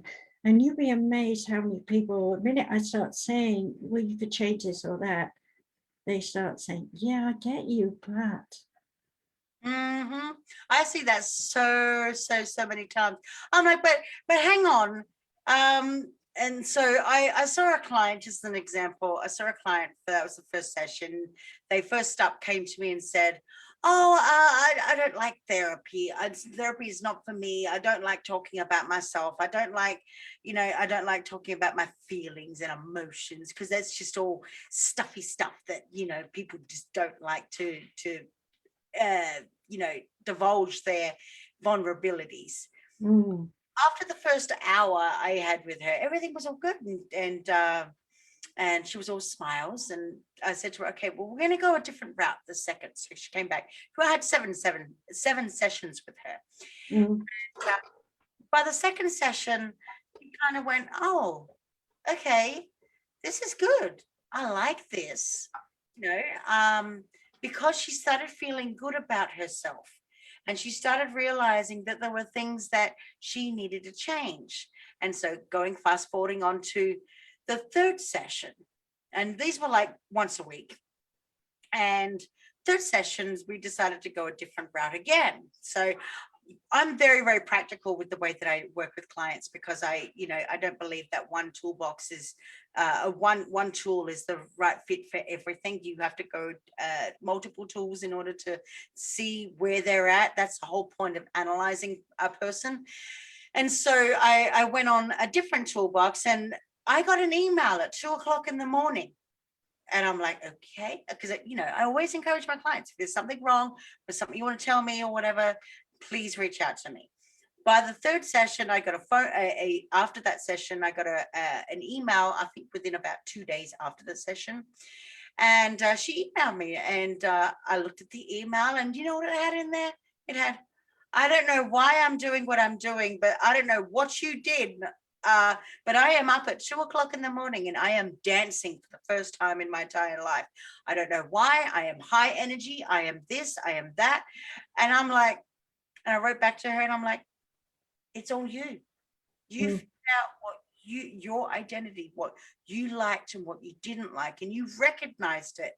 And so, and she's like, no, you did something. I was like, no, I didn't do anything. I helped you understand who you are so that you can make the valid choices in your life to make the changes that you so wanted and so recognized that you needed to make those changes. I know that is a very valid point, and I'd like to embellish it a bit with the 5 laws of karma, because that was one of my wake-up calls, during that time that I passed and came back. That, and I'm going to give them lightly, not the way they were given to me. The first law is that no one person can invade the space of another at any time on any level. So when you say this person was saying that you had done it, number one, if she went to meditate or do something and thought of you and connected with you through that, then you could have given her some energy through the oneness. But on the other side of the coin, the fact that she accepted whatever was coming, or from her spirit guides, or from the deep subconscious part of her psyche, she gave herself permission, because it's inside and outside, to transform and change. And when you say no one fragment can invade the space of another at any time on any level, each of us being a fragment, what it's basically saying is that we as individuals open up and let it in. It's time to change and learn. When we put the barrier up, we're saying, I'm not ready to change. And that's a big deal for people who are wanting to change and can't. They're in an argument with themselves. I can, I can't, I will and I won't, I shall and I shan't. And I've seen so much of that throughout my life with clients. But then there comes a point where they're so overwhelmed by themselves, let's put it that way, that they're either crying their face off morning, noon, and night, or they're shouting and ranting and raving at the whole world for not helping them. And they finally come to a point where they want to surrender because they can't do anything else. And when you surrender, then the second law kicks in. And this is where people don't realize it, because when you surrender, okay, I'm open to anyone and everything helping me. Okay, but someone turns up and instead of helping you, they say, pull your socks up, do your own thing, stop whining, whatever, like we do to children. That pushes buttons, of course, when we're children. But staying with it in the now. The second law is that we each shall be responsible for all that we say and do. So if I insulted you, which is not sensible, but I'm going to make something up, that your nose looks like a pencil. That's stupid. Okay. And you have a right to ignore me.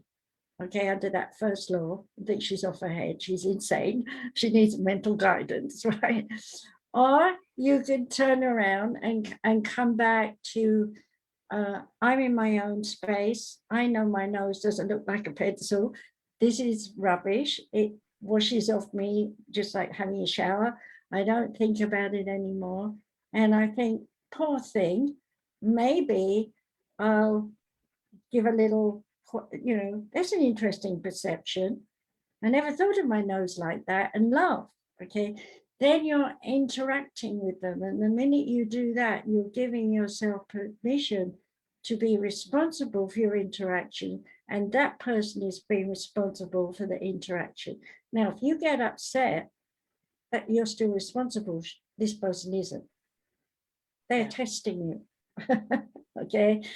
And they walk away and probably laughed about it too. And you're left being miserable and thinking, my nose looks like a pencil.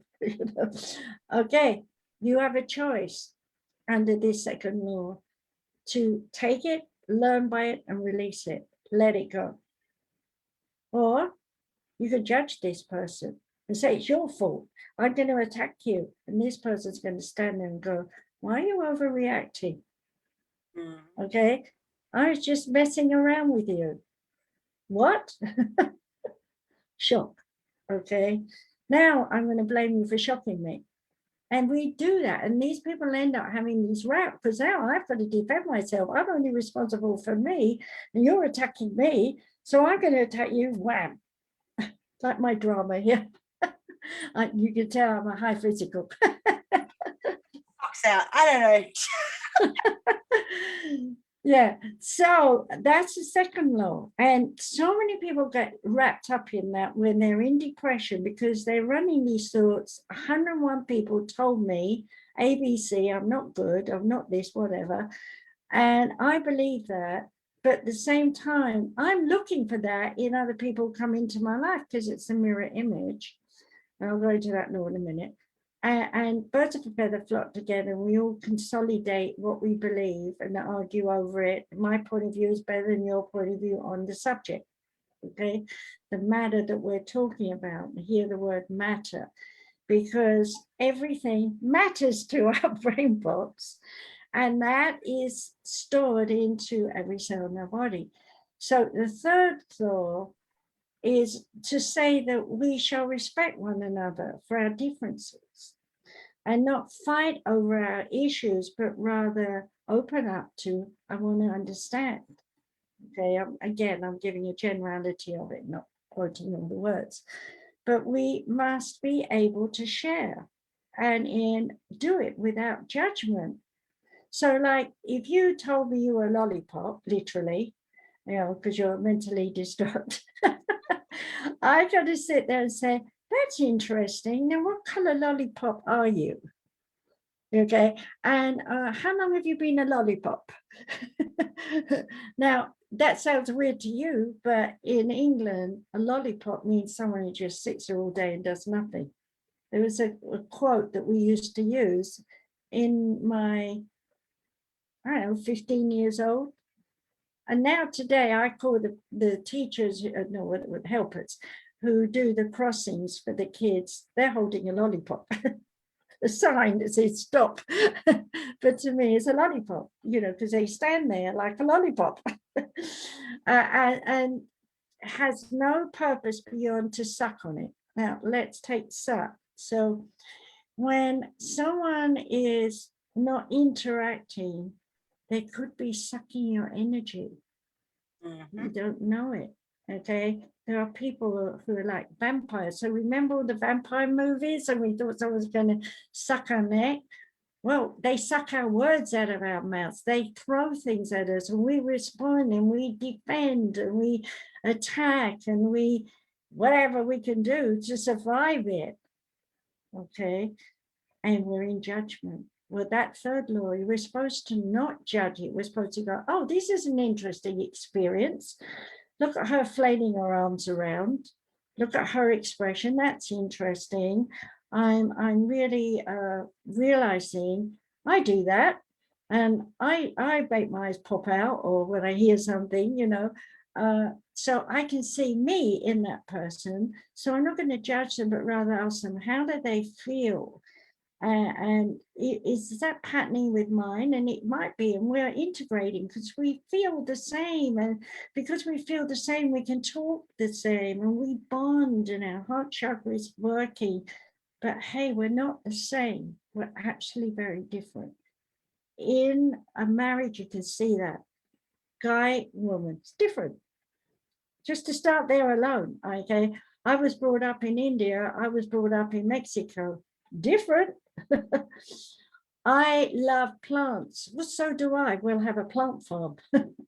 Okay, so we got something in common, and now we are working together. We're babies, and we both want that. So we got a foundation stone.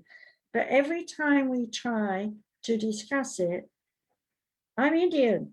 I'm Mexico. I don't have your point of view. And there's these kids in the middle being bombarded with the differences.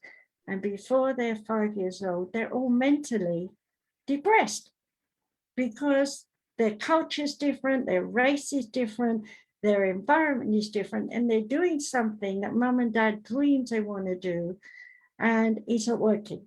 They're laboring away, nobody's buying the plants, whatever it is in some way, and everybody has to knuckle in and help, kids included, right?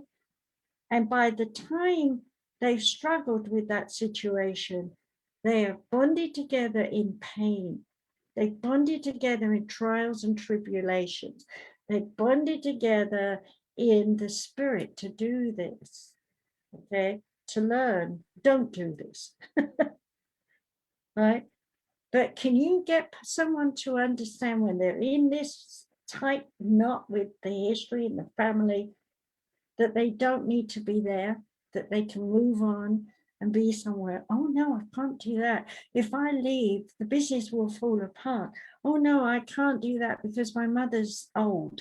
She needs me. Oh, I can't do that because if I do, they'll all change. The world will collapse and it'll be my fault. Yeah, and then you get the other example of when you are like that. Oh no, now you're too close to me. I want my independence back. And now we're on different paths, and now you're going this way and I'm going that way, and it's back to square one again. Exactly. And that's the point of these laws, the three of them, be independent, stand on your own 2 feet, watch other people, learn from them, choose what parts you want to use that are goodwill, throw away the other that's rotten, and walk a pathway that is yours. Invite people in, learn from them, share with them, and move on.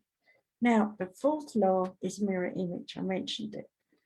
And the fourth law is, if I'm arguing with you, whatever the issue is, isn't the issue. It's the feeling.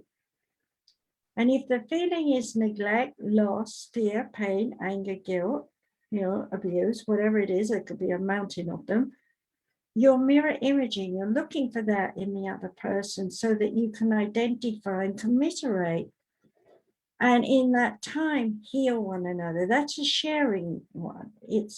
We have to come together and share without judgment and understand we're walking a pathway that is different at the same time. We come together for a short time to share and learn and evolve, but we must move on, and we might go in different directions. And that's where people make a big mistake, because they cling. They cling to families, they cling to work, they cling to anything they can see, because it's a lifesaver, they think. Yeah, and it's like the hero story.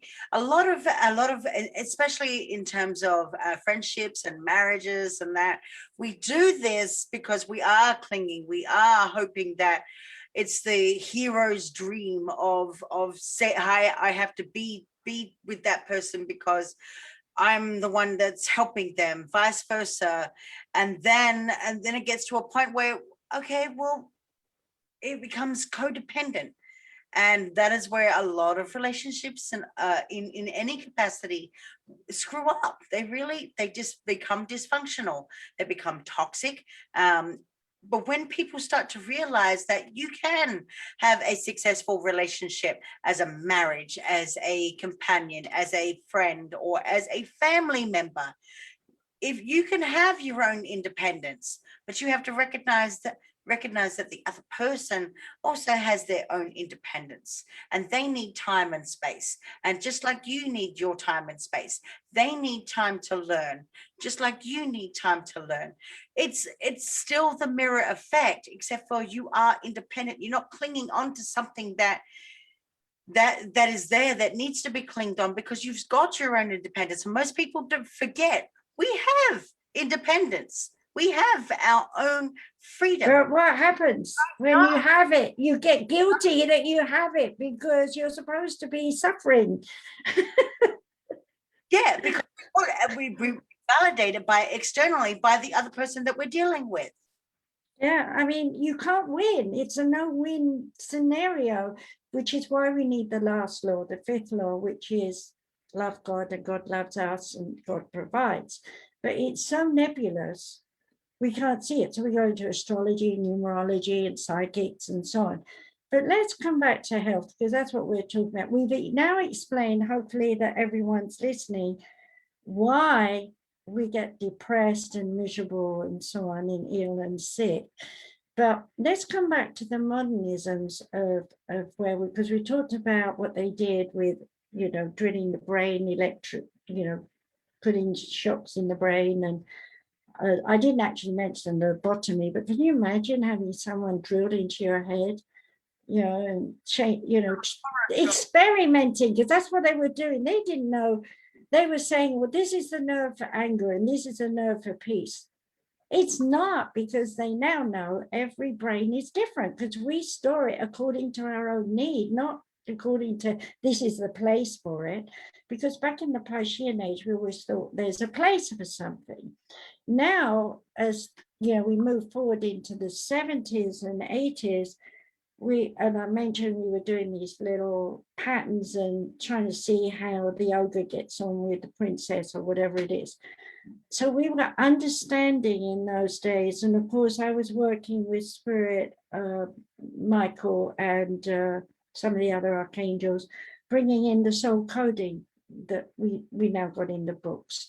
And we were experimenting, because I was the only one that I knew of in my town in England in the 70s that was doing this. But then this woman was channeling, and Chelsea Queen Yarrow actually wrote a book, Messages from Michael, which was put out about 5 years after I'd been teaching all this stuff. So here's proof. The oneness gives us all the information, but do we all listen and do we all use it? No, because we're taught we need a spokesperson in between us and God to bring us the message. And the spokesperson today, and I'm a bit afraid about this, has become the counselor, the coach, the teacher, and they are saying, I can help you.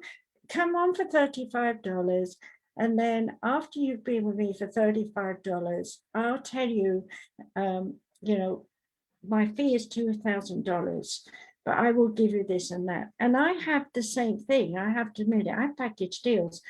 But how do you value someone who can help you.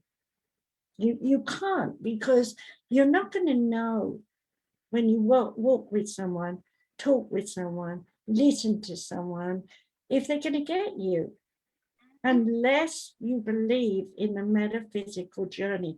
So that's when that came up in the 70s. The metaphysical journey, I was already doing that. Obviously, I was a pioneer, but I walked into churches, I walked into events where there was just a sprinkling of psychics and healers around.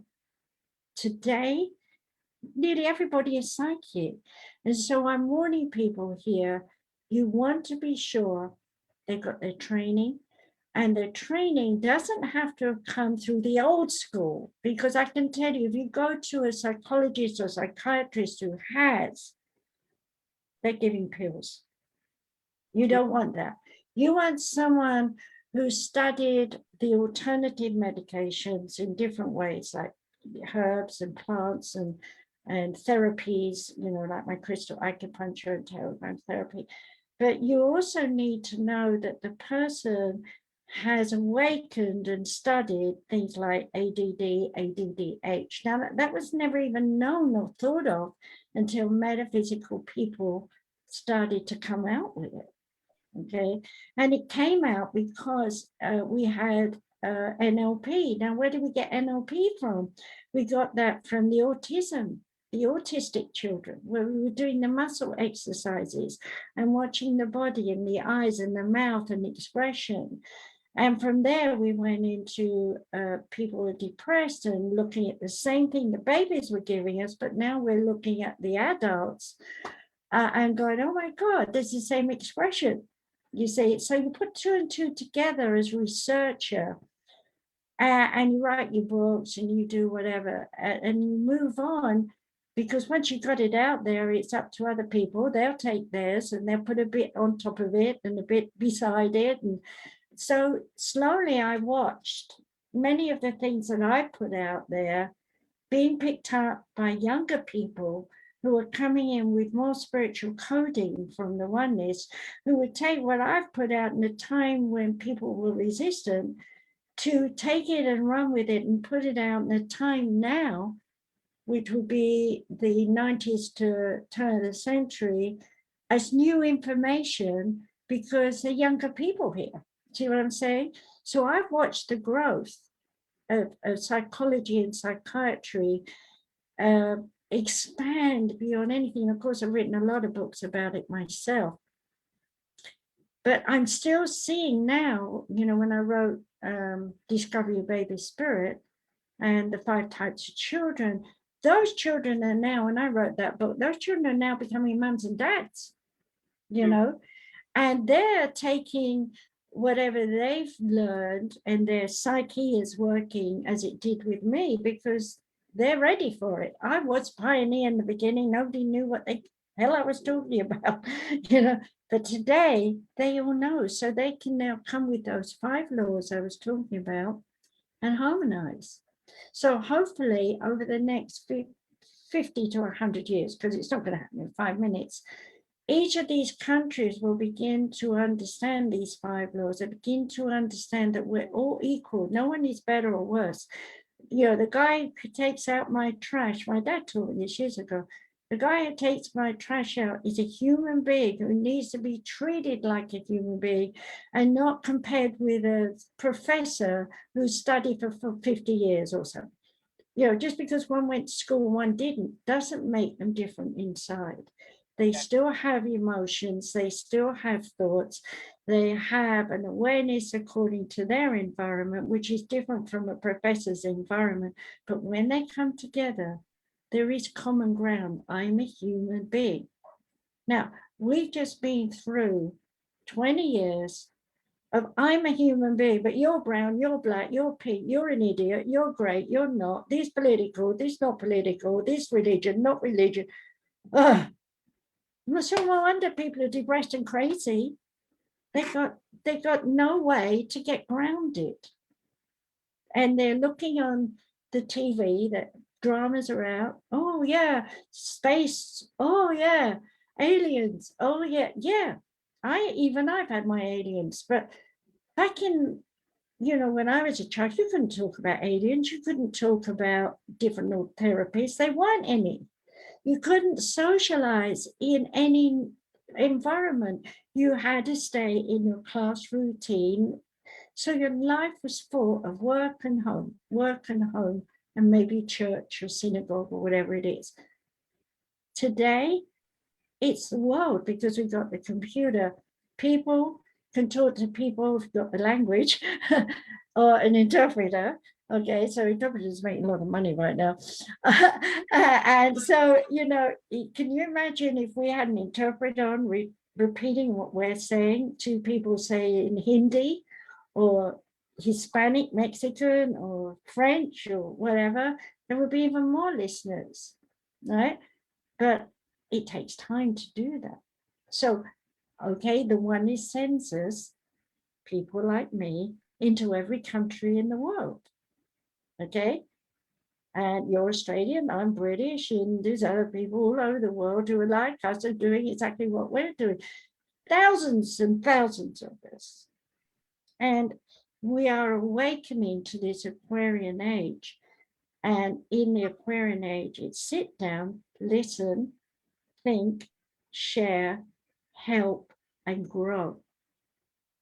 There isn't any judge yourself. There isn't any blame yourself. There isn't any get over itself, because their generation is about, oh, really?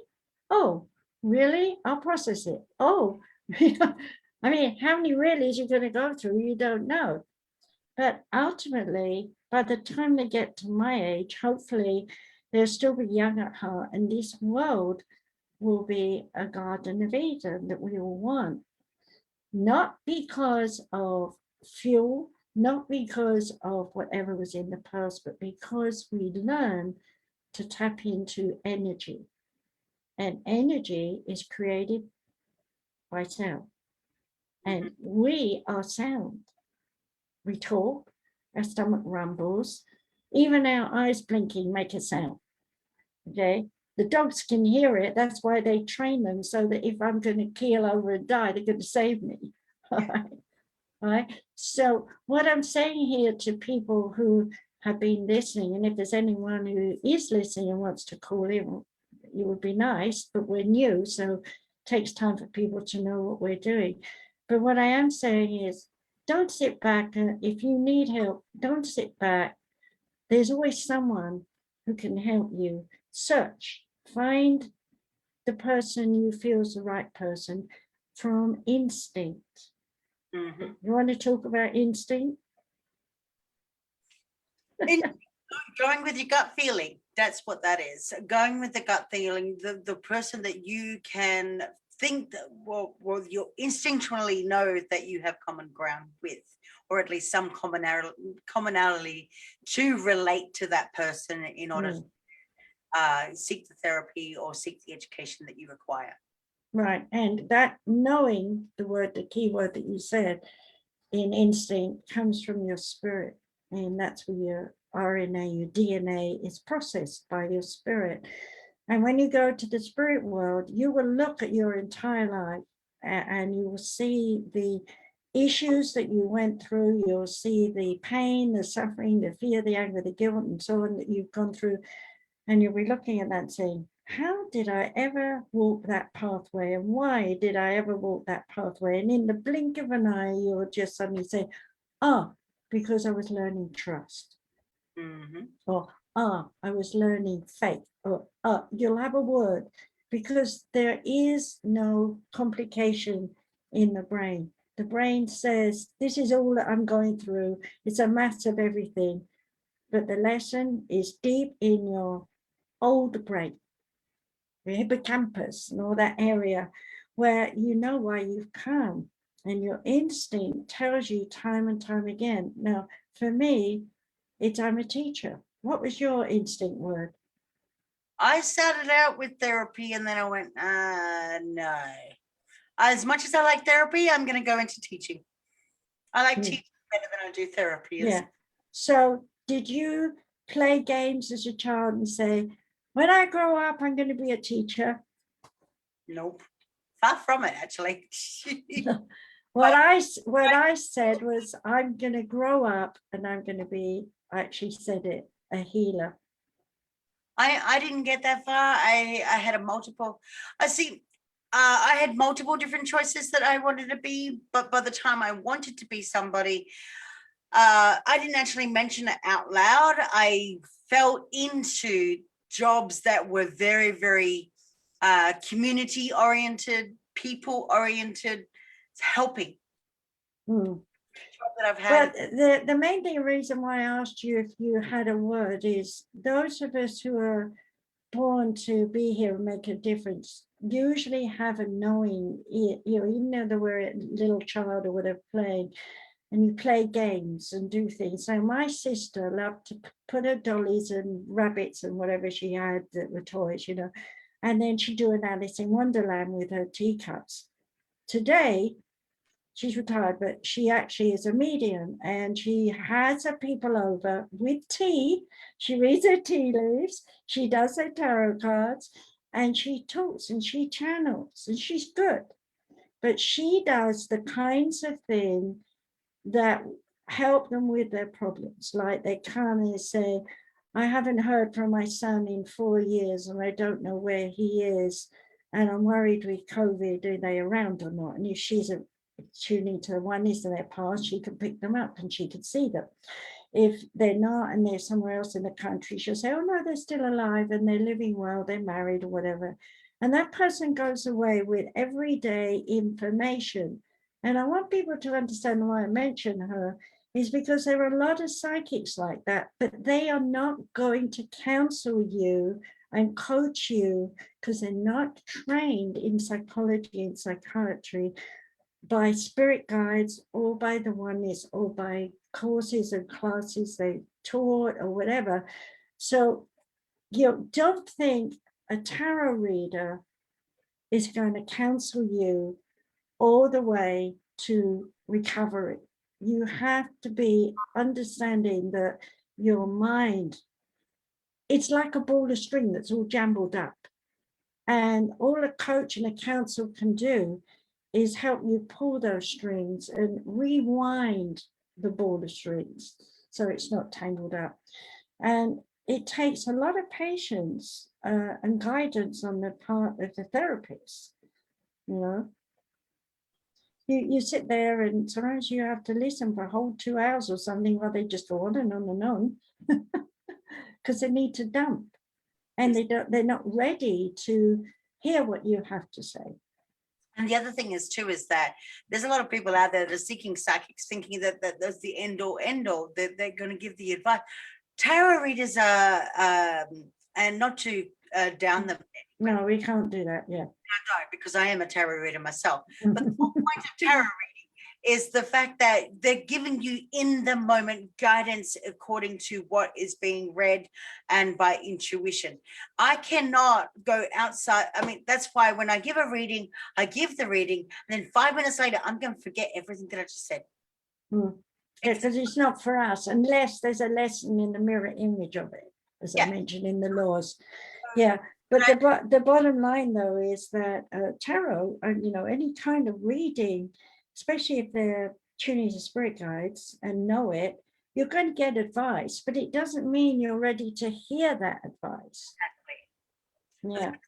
True is that I'm noticing that there's a lot of psychic readers out there that do have psychology backgrounds, but prefer to lean on intuition alone rather than actually see the person that they're seeing or giving guidance to via the reading itself, to give them just pure guidance, in the moment guidance, rather than seeing it for what that person really needs, which might actually be psychological health because their mental illness, or they have a visible mental illness and you're not doing anything about it and it doesn't serve any purpose to a therapist or a counselor or a person who is a psychologist or psychiatrist to give a tarot reading knowing that there's a mental health issue at stake.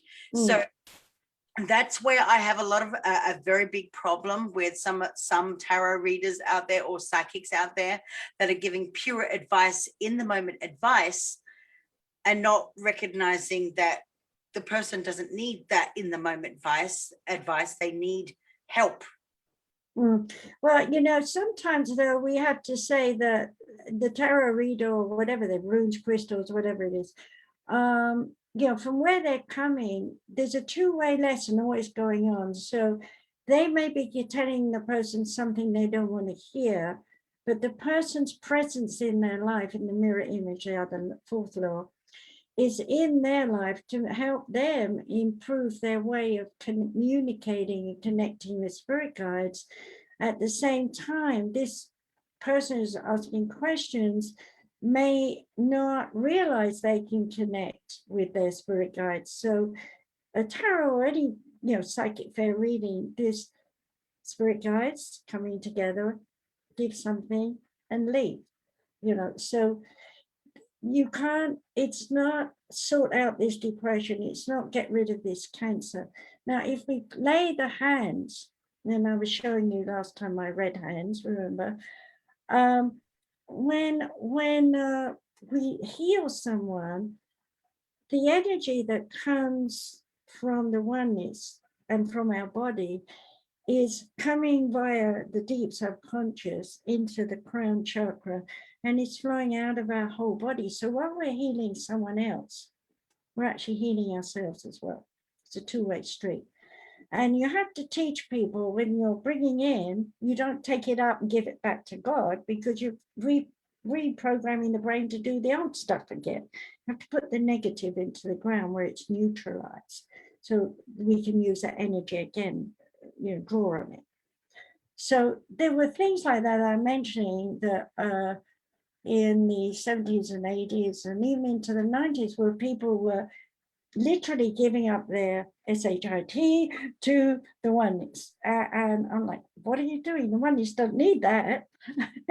We have to put it into the ground.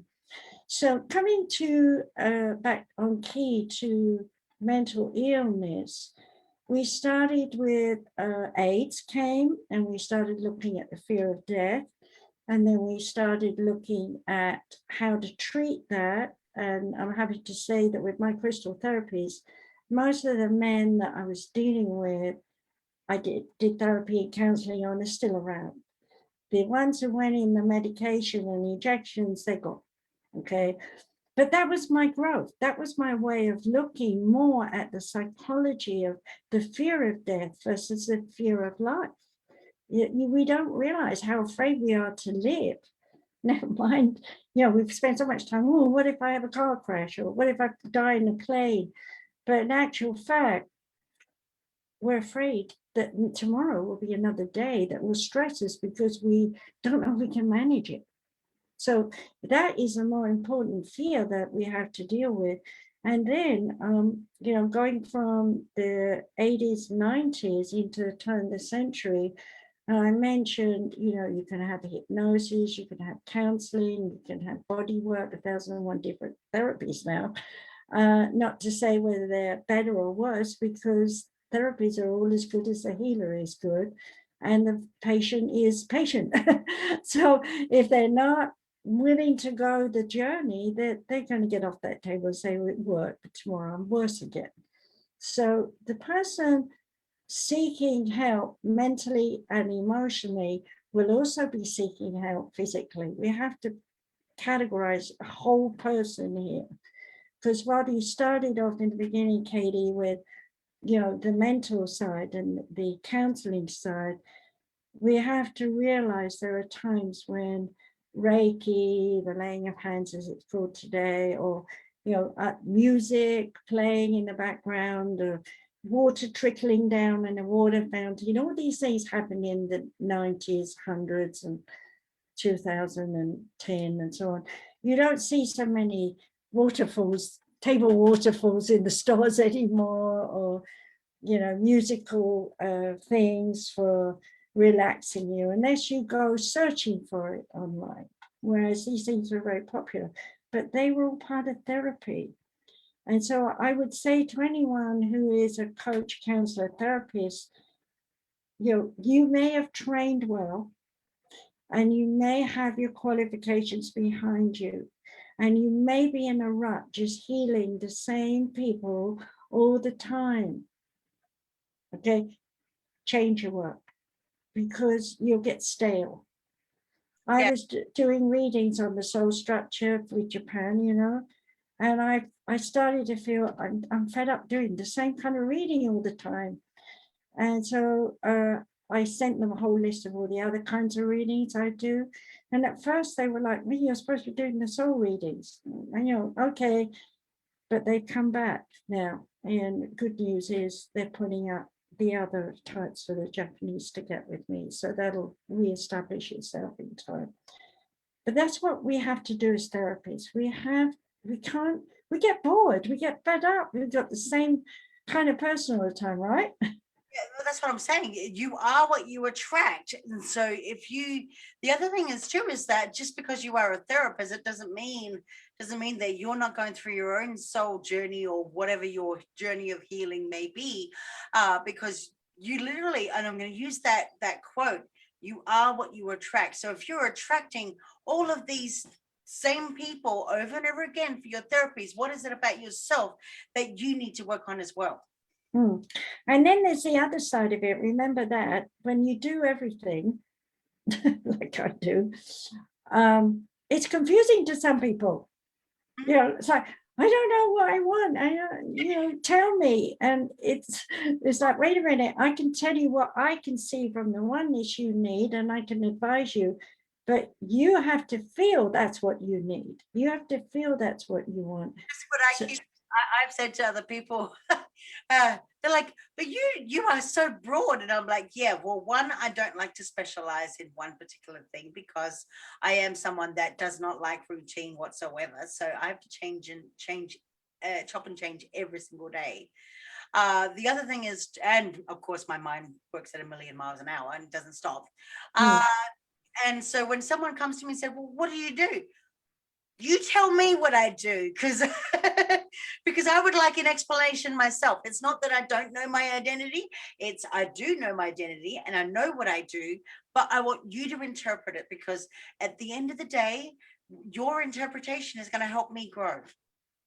One of the hardest things to get from people that I think we both should do is to ask them to make a video on how they've seen their progress under the influence of, because we are an influence, whether we like it or not, even though we try not to influence too much, under the influence of our work. Not because we're bragging, but because people who are doubting Thomases, who want to be helped, but don't have the courage to reach out, or still have the doubts that people like us can help them. Well, the only way you're going to find out is if someone gives a review. Exactly. And now we have all these videos, and actually, I'll be honest though, on the other side of the fence, I get reviews coming at me for, I've lost belly fat, and hundreds of them, and it's like, I'm not belly fat, I don't need that, or you can do something with some equipment that I don't even know what the equipment is, and if I fill out this form, I could win it. These things put us all off from really reviewing what people can do. So for myself, I put up on Facebook a bit. You've been doing it for me, and Twitter and those things when I've got something to say. But now that we've joined forces together here, and our motive is to build high education, university level of education here online for anyone who wants to study with us, we have to promote ourselves. We have to talk about who we are, hence this show. But we need people to call in, and of course it's new now. So we're asking anyone, if you're watching this, and you liked what you've heard, please do try and watch us in the future and call in, because your repartee to our speaking, because we're bouncing off one another now, but if we have more people calling in, then we bounce off them, right? Then we have a congregation, as it were, of input that people who are coming into this field and have no idea about alternative medicine and the counseling and coaching and how thorough it is and how many aspects there are of choice, rather than going to a doctor who's under a certain insurance policy, can only see you on a certain day at a certain time for a certain reason, limited reason. You can have a you can have a whole file of people who collectively in some way can help you get back to full health, have a clear mind, and be you, the you that you really want to be. And so it's important that we have interactions, and we're new, so there's not many people calling in yet, but we rely on people watching this to tell people about us. So word of mouth is very important. So I'm actually asking here on the show, if you like what you've heard, please share us, right? And with that said, we've gone over time too. Yes, I know. That's okay. But we want to do want to mention all of our websites and that before we do start to round up. I would like to mention that Journey to an Unknown World for Margaret's show can also be found on soundcloud.com /Dr. Margaret Speaks. That's soundcloud.com /Dr. Margaret Speaks. She has over 130 something. Those are the old shows, and then I've got some lectures and talks up there as well now. Stuff up there as well, but there's lots of archive you can go listen to. You can also go to the samaracenter.com. That's where all of Margaret's PR stuff is, to all of our articles, shows that she's previously done, radio and TV, and all sorts of stuff you can find up there. samaraseducationcenter.com, easypeasysolutions.com, and the universalchristchurch.com, easypeasysolutions.org, sorry, and also Dr. Margaret, askdrmargaret.com as well for all of Margaret's stuff. In terms of my stuff, you can go to soma-fusion.com, somafusionmedia.com, ask Dr. Katie, askdrkatie.com. You can also go to katiekamara.com, also go to lots of other websites that I have, but I'm going to spend the next 3 hours trying to mention them all.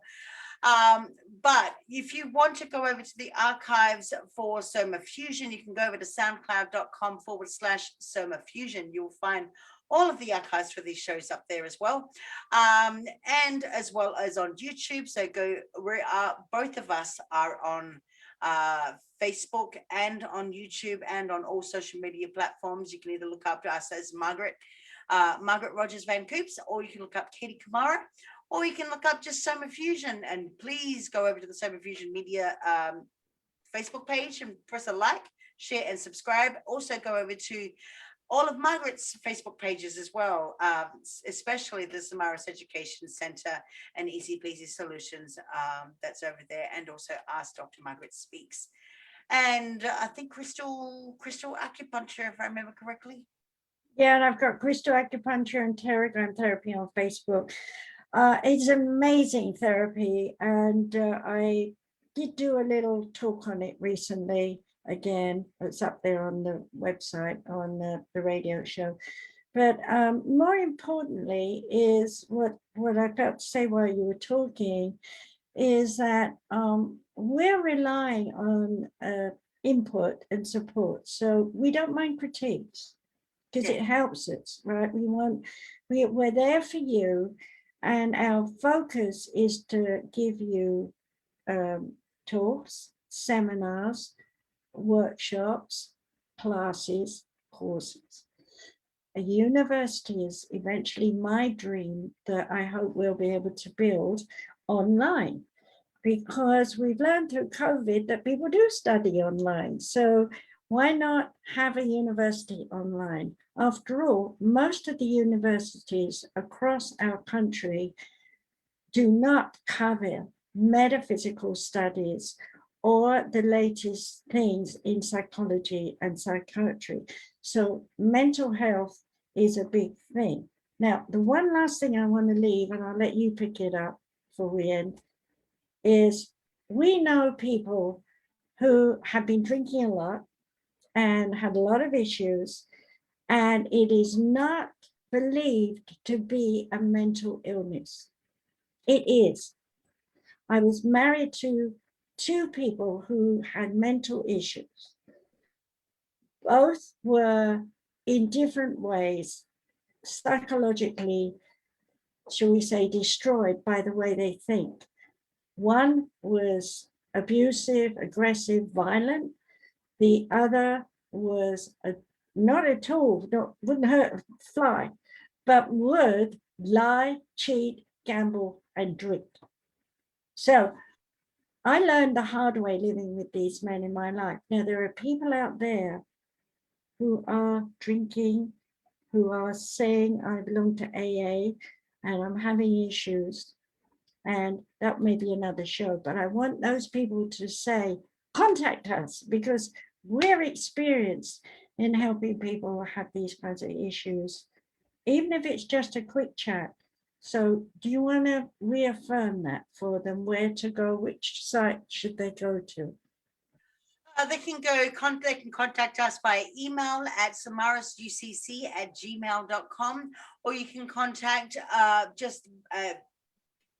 you can contact Margaret on samarisucc@gmail.com, or you can contact me at Soma Fusion Media or at gmail.com, or Soma Fusion Academy at gmail.com, or you can just go drop a line over on our websites. Again, that's easypeasysolutions.org, samariseducationcenter.com, and the universalchristchurch.com. If you are seeking counseling or therapy, go to any of the websites. If you are seeking spiritual healing or health counseling, go over to the universalchristchurch.com. You can contact us on any websites or via any email, but we are here pretty much 24/7. If you're going to send us an email, at some point we're going to reply to it, and it is usually pretty quick anyway. But I will mention too, while we are on this show, because we are talking about mental health tonight, and we are talking about all sorts of things, and this is Mental Health Month, I do want to mention to you, if you know someone at immediate risk or self-harm, suicide, or hurting another person, doesn't matter whether it's domestic violence related or just hurting another person in general, ask the tough question: are you considering suicide? Listen to the person without judgment. Call 911 or the local emergency number, or call or text TALK, TALK, to 74174. Did I say that right? No, 741. There you go. To communicate with a trained crisis counselor. Stay with the person until professional help arrives, and try to remove any weapons, medications, or other potentially harmful objects. If you're in the room, but if they're on the telephone, then you have to very indirectly ask if there's anything at hand that is dangerous for them. And I advise you to do that. Not, do you have a knife, or what are you going to do? But rather say, is there anything that you feel in the house that could hurt yourself with if you're not careful? Tact. If you or someone you know is having thoughts of suicide, a prevention hotline can help. The National Suicide Prevention Lifeline is available 24 hours a day at 800-273-8255. I'm dyslexic tonight, I swear. During a crisis, people who are hard of hearing can also call 800-799-4889. Now, of course, you can always find a therapist online. Please consider us as a lifeline for yourselves.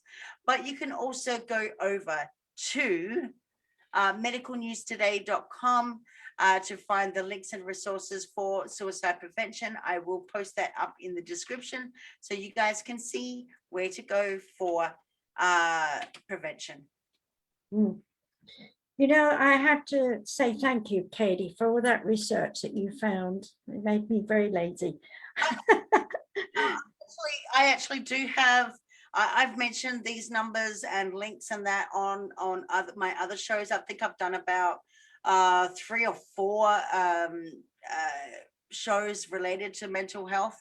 They're not directly mental health though, but I have mentioned them because I have gone into global awareness about different things like trafficking and sex abuse, all that kind of stuff as well. Yeah, I know there's so much we could talk forever here. I think I did back in one of my very first show that I did on paneling was all about child abuse. I did that back in 2017. The archive can be found, if anyone's interested, can be found up on YouTube. It was all about child abuse back in New York. Well, it was actually an author that I previously published, but it was about her story. And we all came together, five people came together with this author because they were very frightened about telling their story, not just publishing their story, but frightened about coming in public to tell their story because they'd published their book. And we jumped on board and we actually gave our different experiences of what it's like to be abused as a child. So if anyone's looking for that archive, you can find it up on YouTube. Just go to the YouTube channel Soma Fusion Mind, Body and Soul, and you can find it in there, the guest appearances for Soma Fusion Radio. That's interesting. Yeah. Well, I guess we should wind up. But until then, for those, again, go over to Soma Fusion Media, check out all the shows that we have over there. Of course, please go over to Saavi. Saavi is the #1 supporter for Soma Fusion Media. Of course, you can see it right here. Saavi! Oh, nice. Saavi Lifestyle Co. is all about empowering women of all sizes, shapes, and whatnot. It doesn't matter what you are. Of course, we're not going to have all the same stuff. It is fitwear. So if you're looking for a high-end, beautiful luxury sports bras and leggings or fitwear, otherwise known as, go over to saavi.com/somafusion/shop, and you're going to find a whole range of stuff there. Please support us.